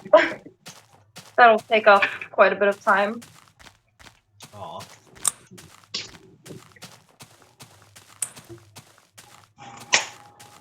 I think the days I'm mostly free are Fridays.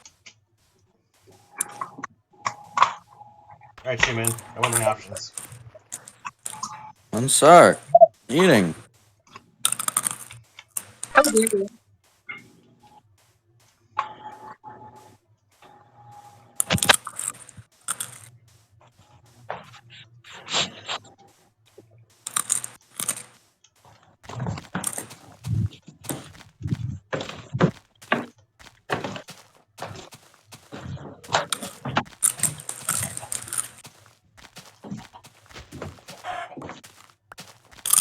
Has the first stream been uploaded yet? Yeah. Is that the one from yesterday? Yeah, the Yeah. 6-hour one? Mm-hmm. Yeah, I uploaded it. Cool.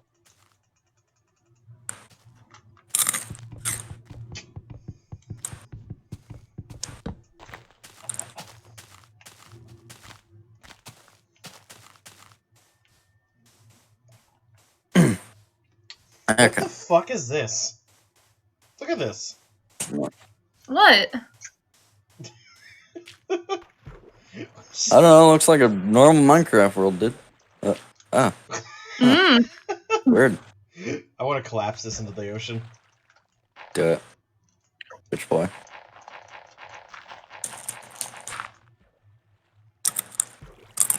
Ah, old water.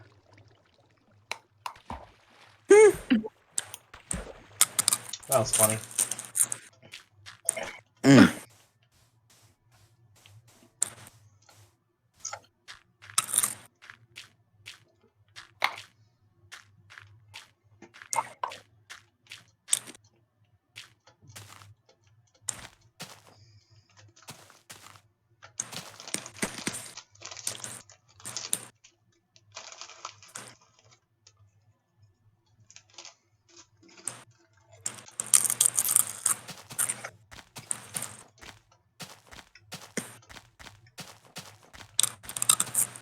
Ah, Harvard University. A special jail where people with too much math are imprisoned forever and forced to teach each other about poems. It is one of the cruelest and most prestigious prisons, not just in Boston, but in the entire state of Marpus. Surely one of the brilliant minds trapped here in this brain dungeon can help you sink Boston into the sea. Which department of the university would you like to visit? Thank you, Mystic. The Religious Studies Department, the Department of Yelling Sciences, or, excuse me, idiot, but technically Harvard U is in the city of Cambridge. The second to last. The Department of Yelling Sciences? Yes. Alright.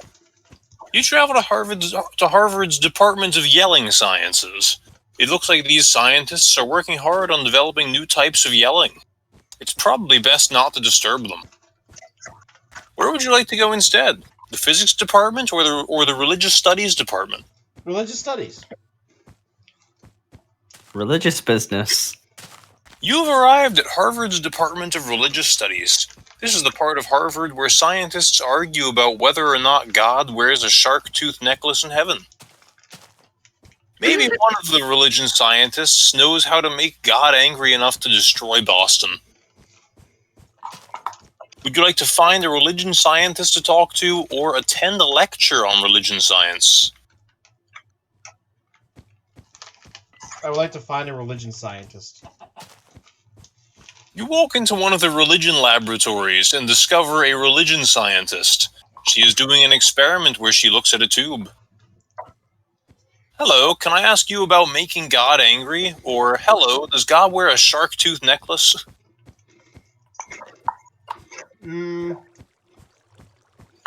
Option 1. It's a well-known fact that God's least favorite sin is mutiny. The lowest level of hell is reserved for mutineers, and God once went on Howard Stern and screamed, "I hate mutiny," over and over again until Howard Stern paid God $20 to leave. Whoa, God must really hate mutiny, or the story of God throwing a mutiny-inspired tantrum on Howard Stern reaffirms my faith in the Almighty. What are my options? Whoa, God must really hate mutiny, or the story of God throwing a mutiny-inspired tantrum on Howard Stern reaffirms my faith in the Almighty. Whoa, God must really hate mutiny. Yeah, God really can't stand mutiny. The Bible says that one time on Noah's Ark, a horse and an iguana teamed up to try to commit mutiny and take control of the Ark from Noah. God was so furious at this attempted mutiny that he cursed the iguana and the horse and combined them into a single animal, and that's where iguanas with horses' heads come from. Damn. Wow. What is this? Clickhole. What? This is a clickhole.com publication called a click venture. Oh, okay. The scientist asks you, Fig, anything else I can do for you? Your options are, can we commit the atrocious sin of fucking each other? Can we commit the atrocious sin of me murdering you? Or, can I commit the atrocious sin of claiming to be a scientist even though I'm not? Can we commit the atrocious sin of fucking? Because we already fucked All right. Fenway Park. Let's do it again. Yes, that will be fine, says the religion scientist. You do a fornication with the religion scientist. Fig, I'm going to put in text voice the image that accompanies you doing a fornication with the religion scientist. Oh no. Why is it just a clock? I don't know. You retract your head into your body, shrink your erogenous foot, and begin fucking the religion scientists. The sex is boring and perverted. Unfortunately, the First Amendment of the U.S. Constitution has once again reared its ugly head and prevented us from showing you an actual depiction of the fucking in action. Please accept this visual metaphor instead. The giant clock is a metaphor for two sets of genitals coming together to form a huge clock. Why are we reading this? The meadow that the clock is in is a metaphor for being out of breath during the arduous chore of lovemaking. Nice! You did the sin of fucking, and you learned that God hates mutiny more than anything. Now you know how to really make him angry. You have a parade in honor of mutiny.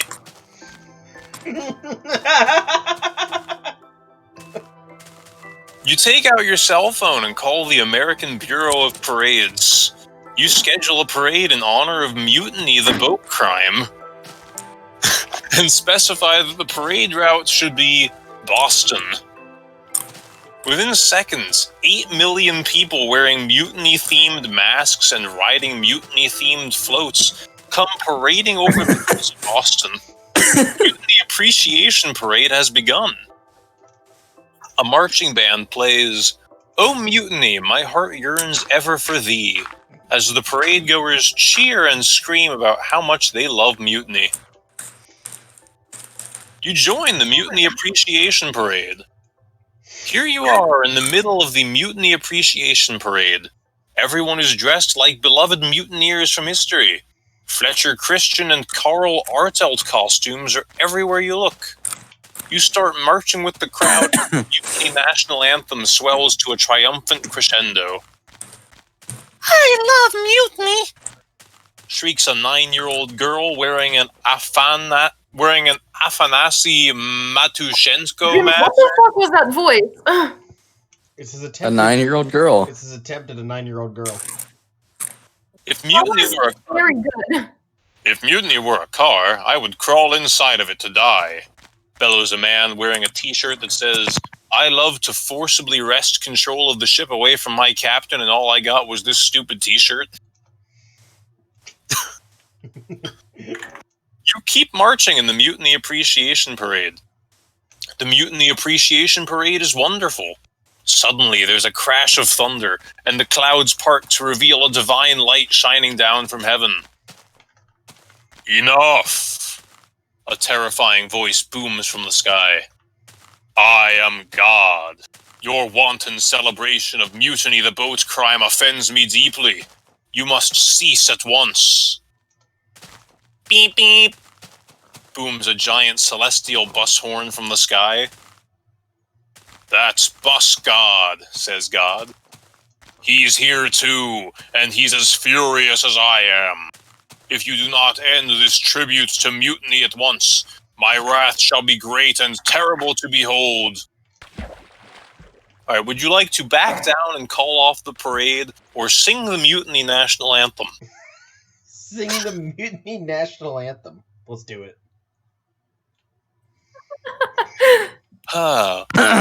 With a wave of your hand, the Mutiny Players Brass Band begins to play the opening notes of the Mutiny National Anthem.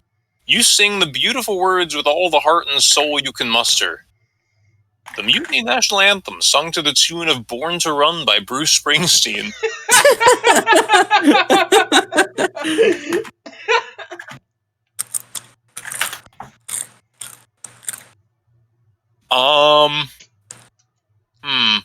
I don't know this one.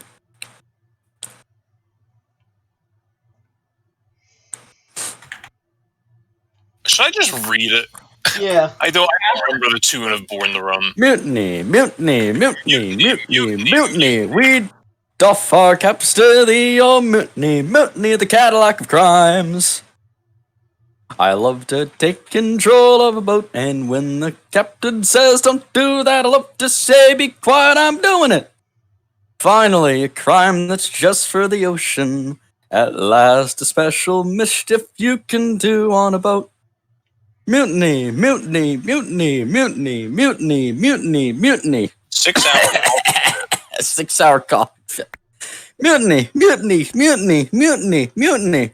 And if anyone else here is celebrating birthday, I hope it's good. Finn. You take a bow.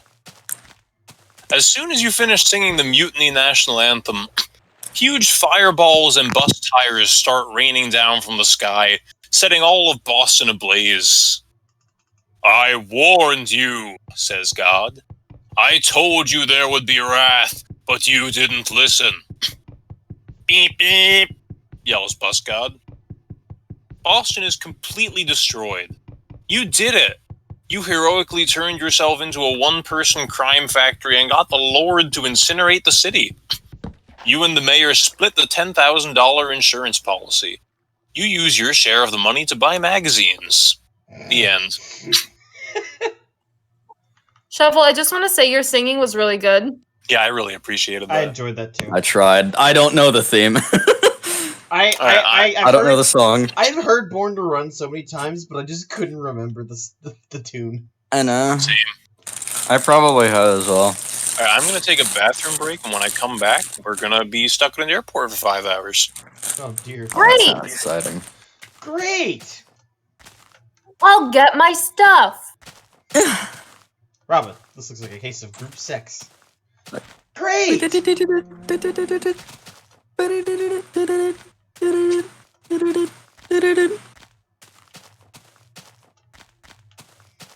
I watched the video today about the new mod that's coming out to Minecraft, the Warden, and let's That's just say spooky and I like it. just watching the video. You what? Like the video got me scared. Cause I'm a little bitch. I was gonna say, because you're a little bitch. I'm a little bitch. Yeah. It's okay, Maggie, we understand. It was cool though, but you know what? It did so much damage to full netherite armor that I don't think I'm going caving again. No, just wear protection for netherite armor and you'll never Sorry, have to God. worry. I mean, I think I have complete god armor, but I don't know how enchanted the person's armor in the video was. He just said full netherite. It probably was unenchanted. Oh, this is gray wool. We can't have gray wool. We're missing that white wool. Racist. Yes. No, it stacks better. Racism. Mom stacks better. Well, Barely. newer.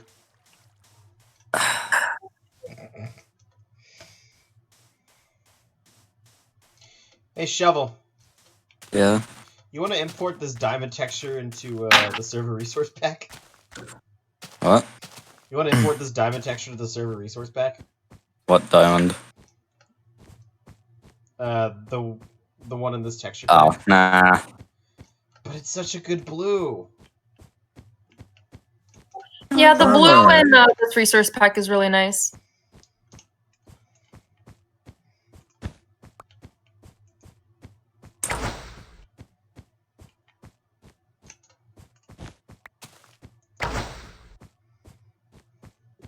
Although the default shape of the diamonds is kind of awkward. I mean, I can't replace any of that. Cool.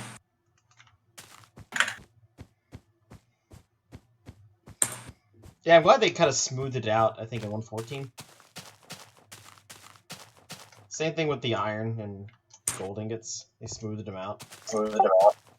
Yeah. I can't wait for the day that I can place gold ingots on the ground and make an actual bank vault. What do you mean? I don't remember, like, what this was, or when I even, like, experienced it.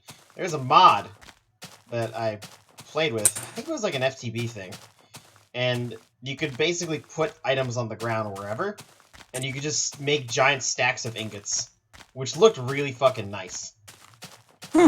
Just imagine having, like, pallets and pallets just with gold bars all over it. Alright. Alright, I'm ready to get stuck in an airport for 5 hours. Your flight's been delayed. Can you kill 5 hours at the airport? Yes. Well, I guess we're done. No. Can I say something? Yes. Yes. My layover from Norway going back to America was in what's it called? In Denmark. And in Copenhagen. And it was 5 hours.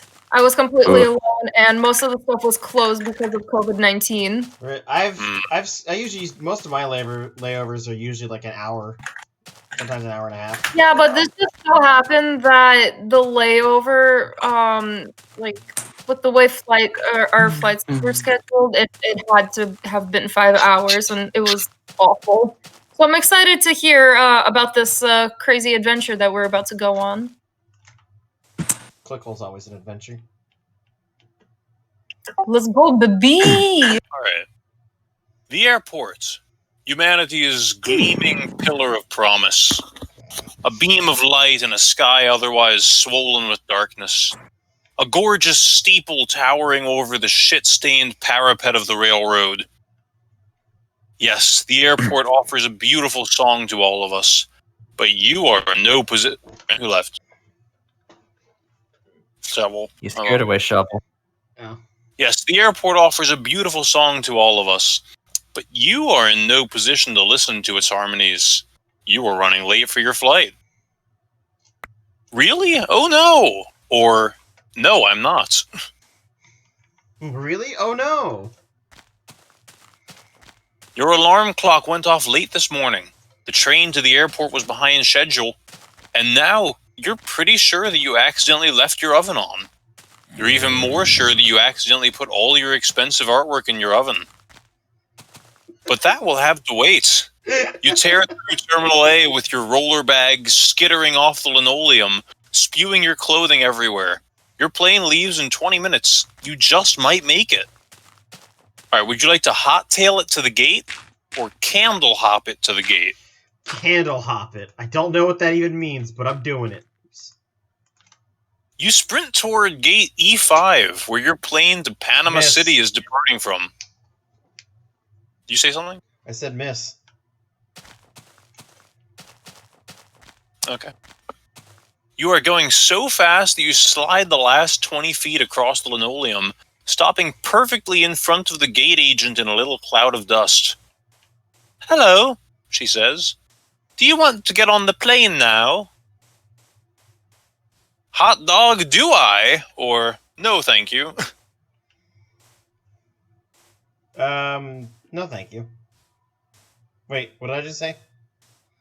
You said you would not like to get on the plane. I now. would love to get on the plane.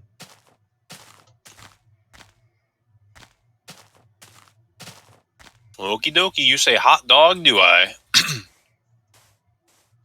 Well, that's too bad, because it's been delayed for 0.7% of a month, the agent says. That's 5 hours in case you're European. Would you like to try to get on another flight, or accept your fate and begin killing time? Accept your fate and begin killing time. A 5-hour delay. There's not much to do about that, because humanity still knows very little about the mysterious nature of airplanes.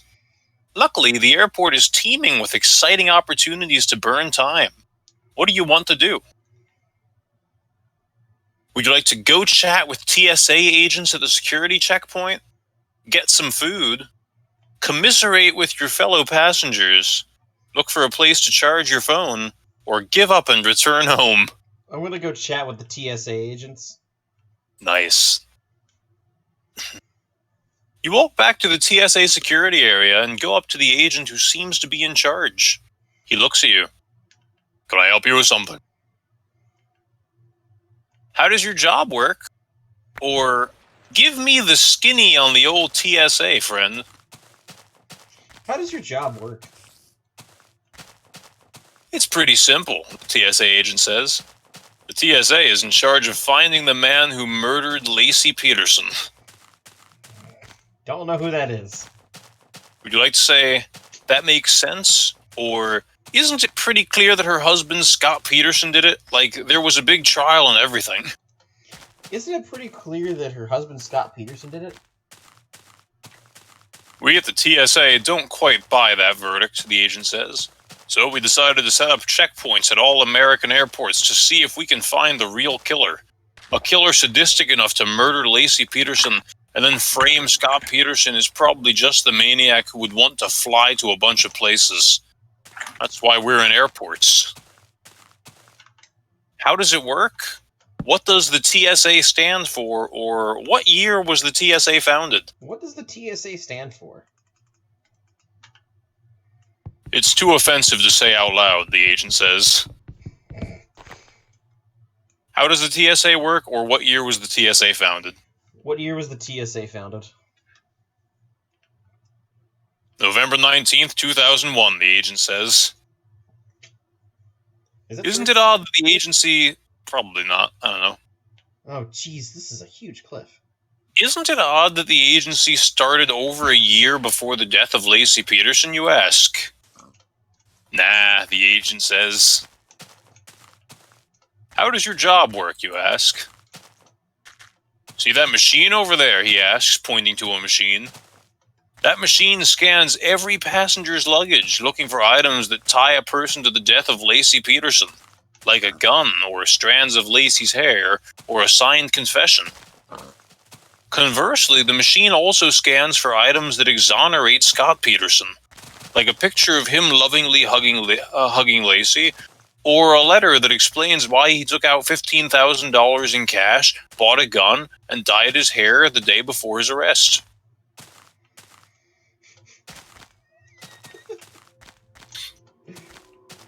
Alright, here are your 4 options. What does this other machine do? Who do you think killed Lacey Peterson?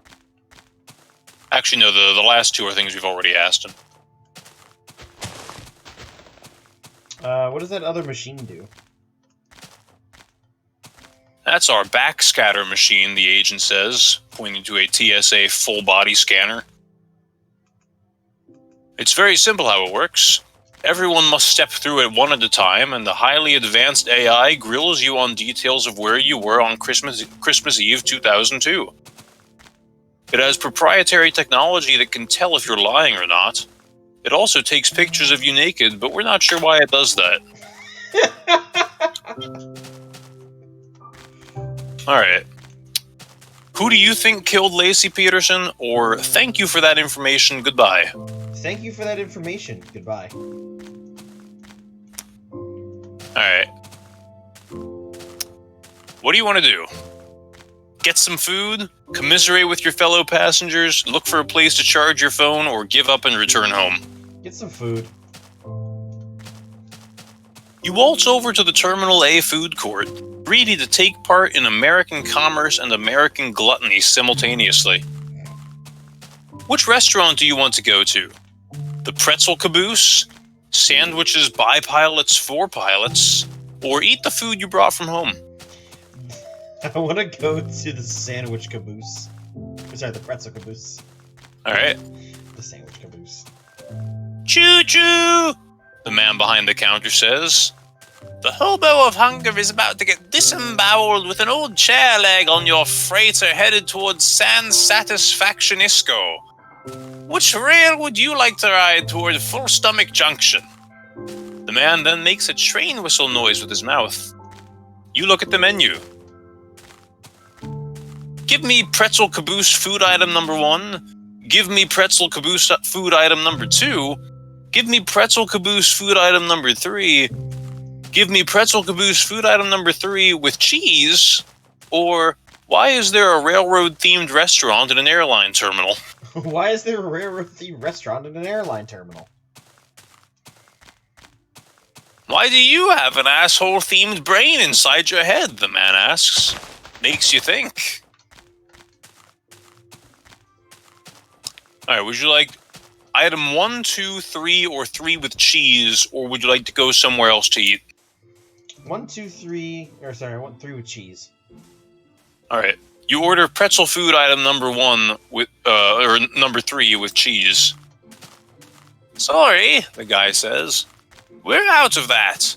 Actually, a thief stole all of our proprietary pretzel flour blend, so we can't make anything. I don't know why he didn't open with that. Alright. A thief, you say? Or, oh, okay, I'll try a different restaurant. A thief, you say? Yeah. We've been trying to figure out who stole all of it, the guy says. It's a mystery I don't have time to solve because I'm working the counter here. Do you have time? It's probably an exactly 5-hour-long mystery. That's the exact amount of time I have to kill before my flight. Or, no thanks, mysteries are gay, and I know that it's very uncouth to call things you don't like gay in 2015, so don't even start. As much as I want to pick that, let's solve the mystery. Alright. Okay, great, says the old man. Why don't you head back into the kitchen and question the staff first? Would you like to head to the kitchen or question the cashier first? Question the cashier. What would an old man like me have to do with stolen proprietary pretzel flour blend? He says. Now, if you'll excuse me, I have to count the correct number of pills that, in tandem, will continue to make me alive. Would you like to head into the kitchen or give up and do something else in the airport? Head into the kitchen. You bump into Dana, who's washing dishes. Oh, hi, Dana says. You must be the wildly unqualified person investigating the missing proprietary pretzel flour blend. I have nothing to hide, so ask away. How did you know the pretzel flour was stolen? How did you know Where the were you pretzel this flour was morning? stolen? Or why are you washing dishes if no one has ordered anything all day? How do you know the pretzel flour was stolen? It's all over the airport intranet, Dana says. Everyone is gossiping about it. Where were you this morning, or why are you washing the dishes if nothing has been ordered all day, Why were you washing the dishes? Oh, Dana says, blushing. I do some freelance dishwashing for other restaurants when it gets slow here. Our little secret. You then ask, where were you this morning? I was exploring a cave near my house, Dana says sheepishly. I know caves are illegal, but I like them anyway. But I didn't have anything to do with the proprietary pretzel flour blend. You should talk to Lenny. He's something of the king man around here. He knows everything. You talk to Lenny. Hello, Lenny says in a quiet voice. Do you want to question Atlanta me on the missing flour? Yes, where were you this morning, or did you just say Atlanta in the middle of that thought? Did you just say Atlanta in the middle of that thought? No, I didn't, says Lenny. I'm not sure what you're talking about. You ask him, where were you this morning? I was in the normal place, says Lenny. You should talk to David and Ruth. They will Cincinnati know more about all the facts you crave. Unfortunately, I had to take a phone call, so I missed the adventure. You could have said so. Okay, we are currently investigating. We are currently investigating stolen pretzel flour. Okay. Question. Is this like where you have to make choices to prolong your adventure? Yes. Could after we finish this one, could we go through it again and I make choices? Sure. Yay! Okay, you guys can keep going. Anything for you, kid. Aw, I'm not a kid. Well, you are to me. Weird flex. Wait, that's okay. Oh wait, that's illegal.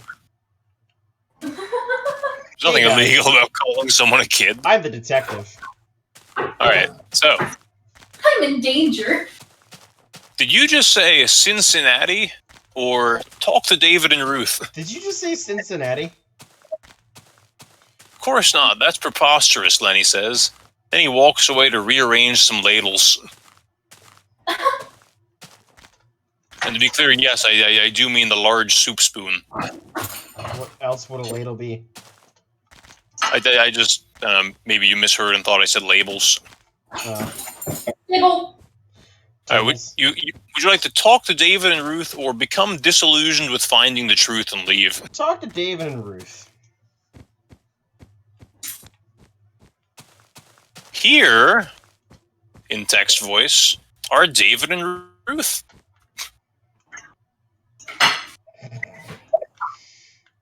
I want to see this. Every one of these pages is accompanied by a stock photo. Oh my god. That's my favorite part. Hi, David and Ruth. Is that they just put stock photos in. You question David and Ruth. Congratulations, you question David and Ruth.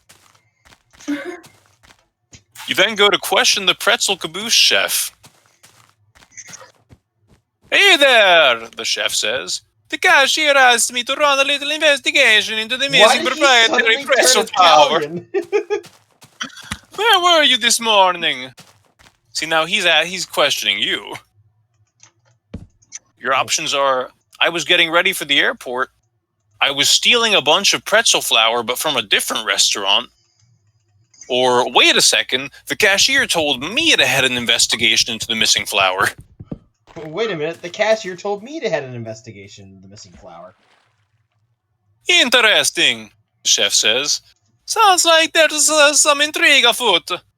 Let's go ask the cashier what this is all about. You both hear a blood-curdling scream coming from the front of the restaurant.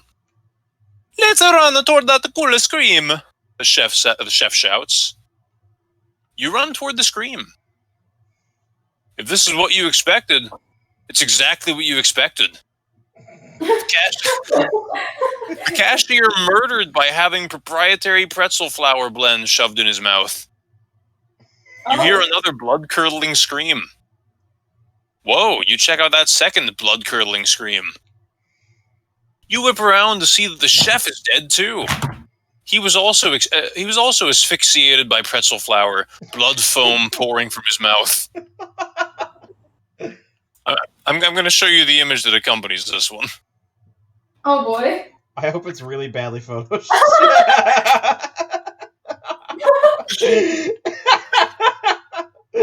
That's really good. You check your watch.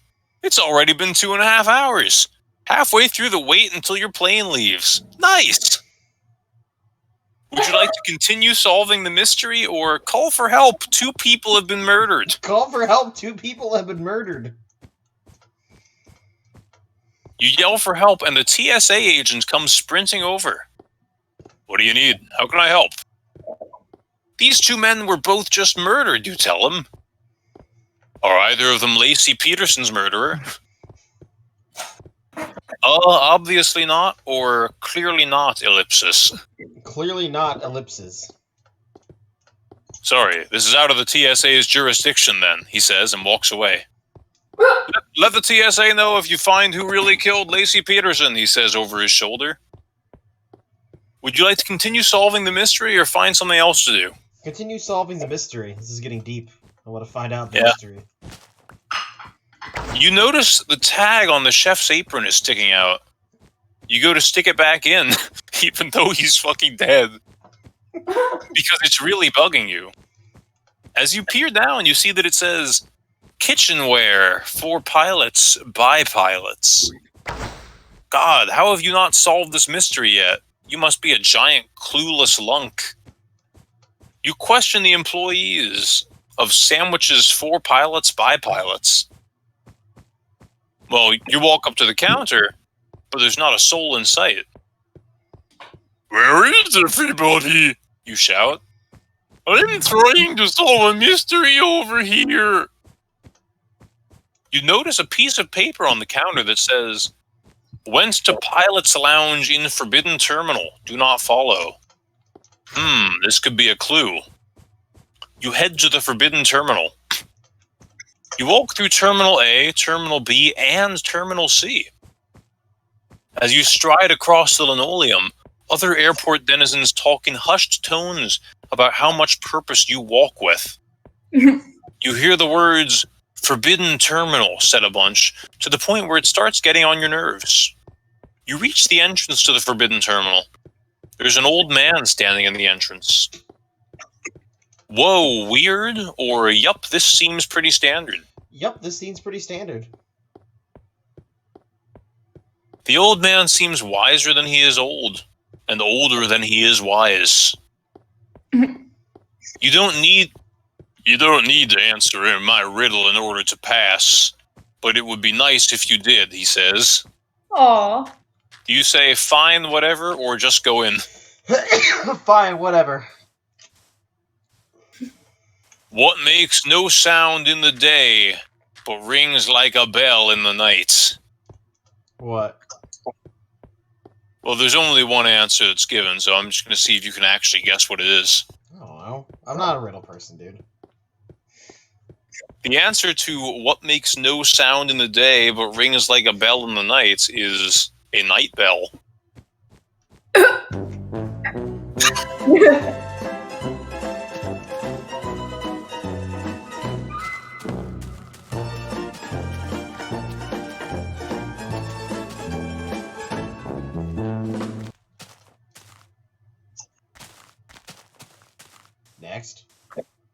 Copy and paste. Look, there's a cross in the ground.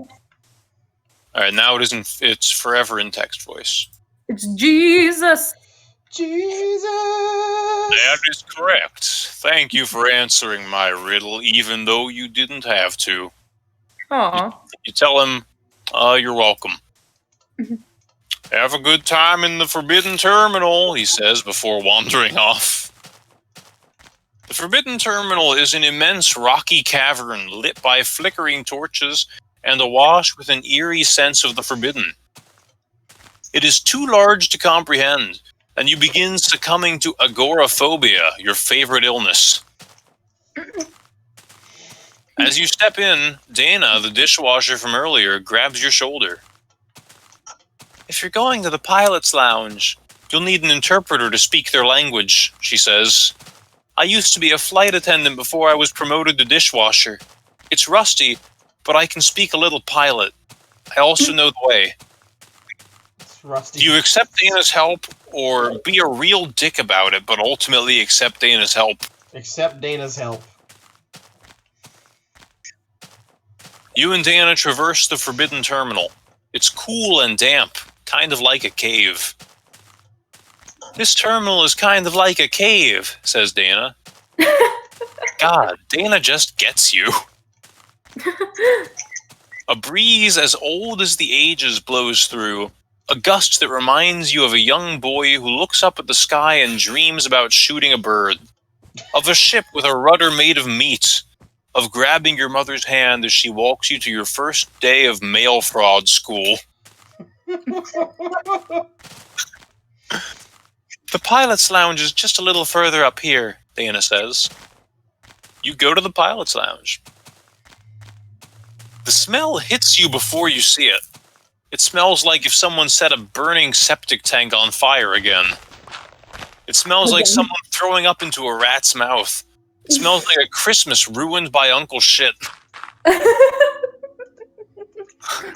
love how descriptive this is. You and Dana turn the corner into the lounge where the pilots slither about, rubbing each other and standing underneath lights to warm their blood. What the fuck?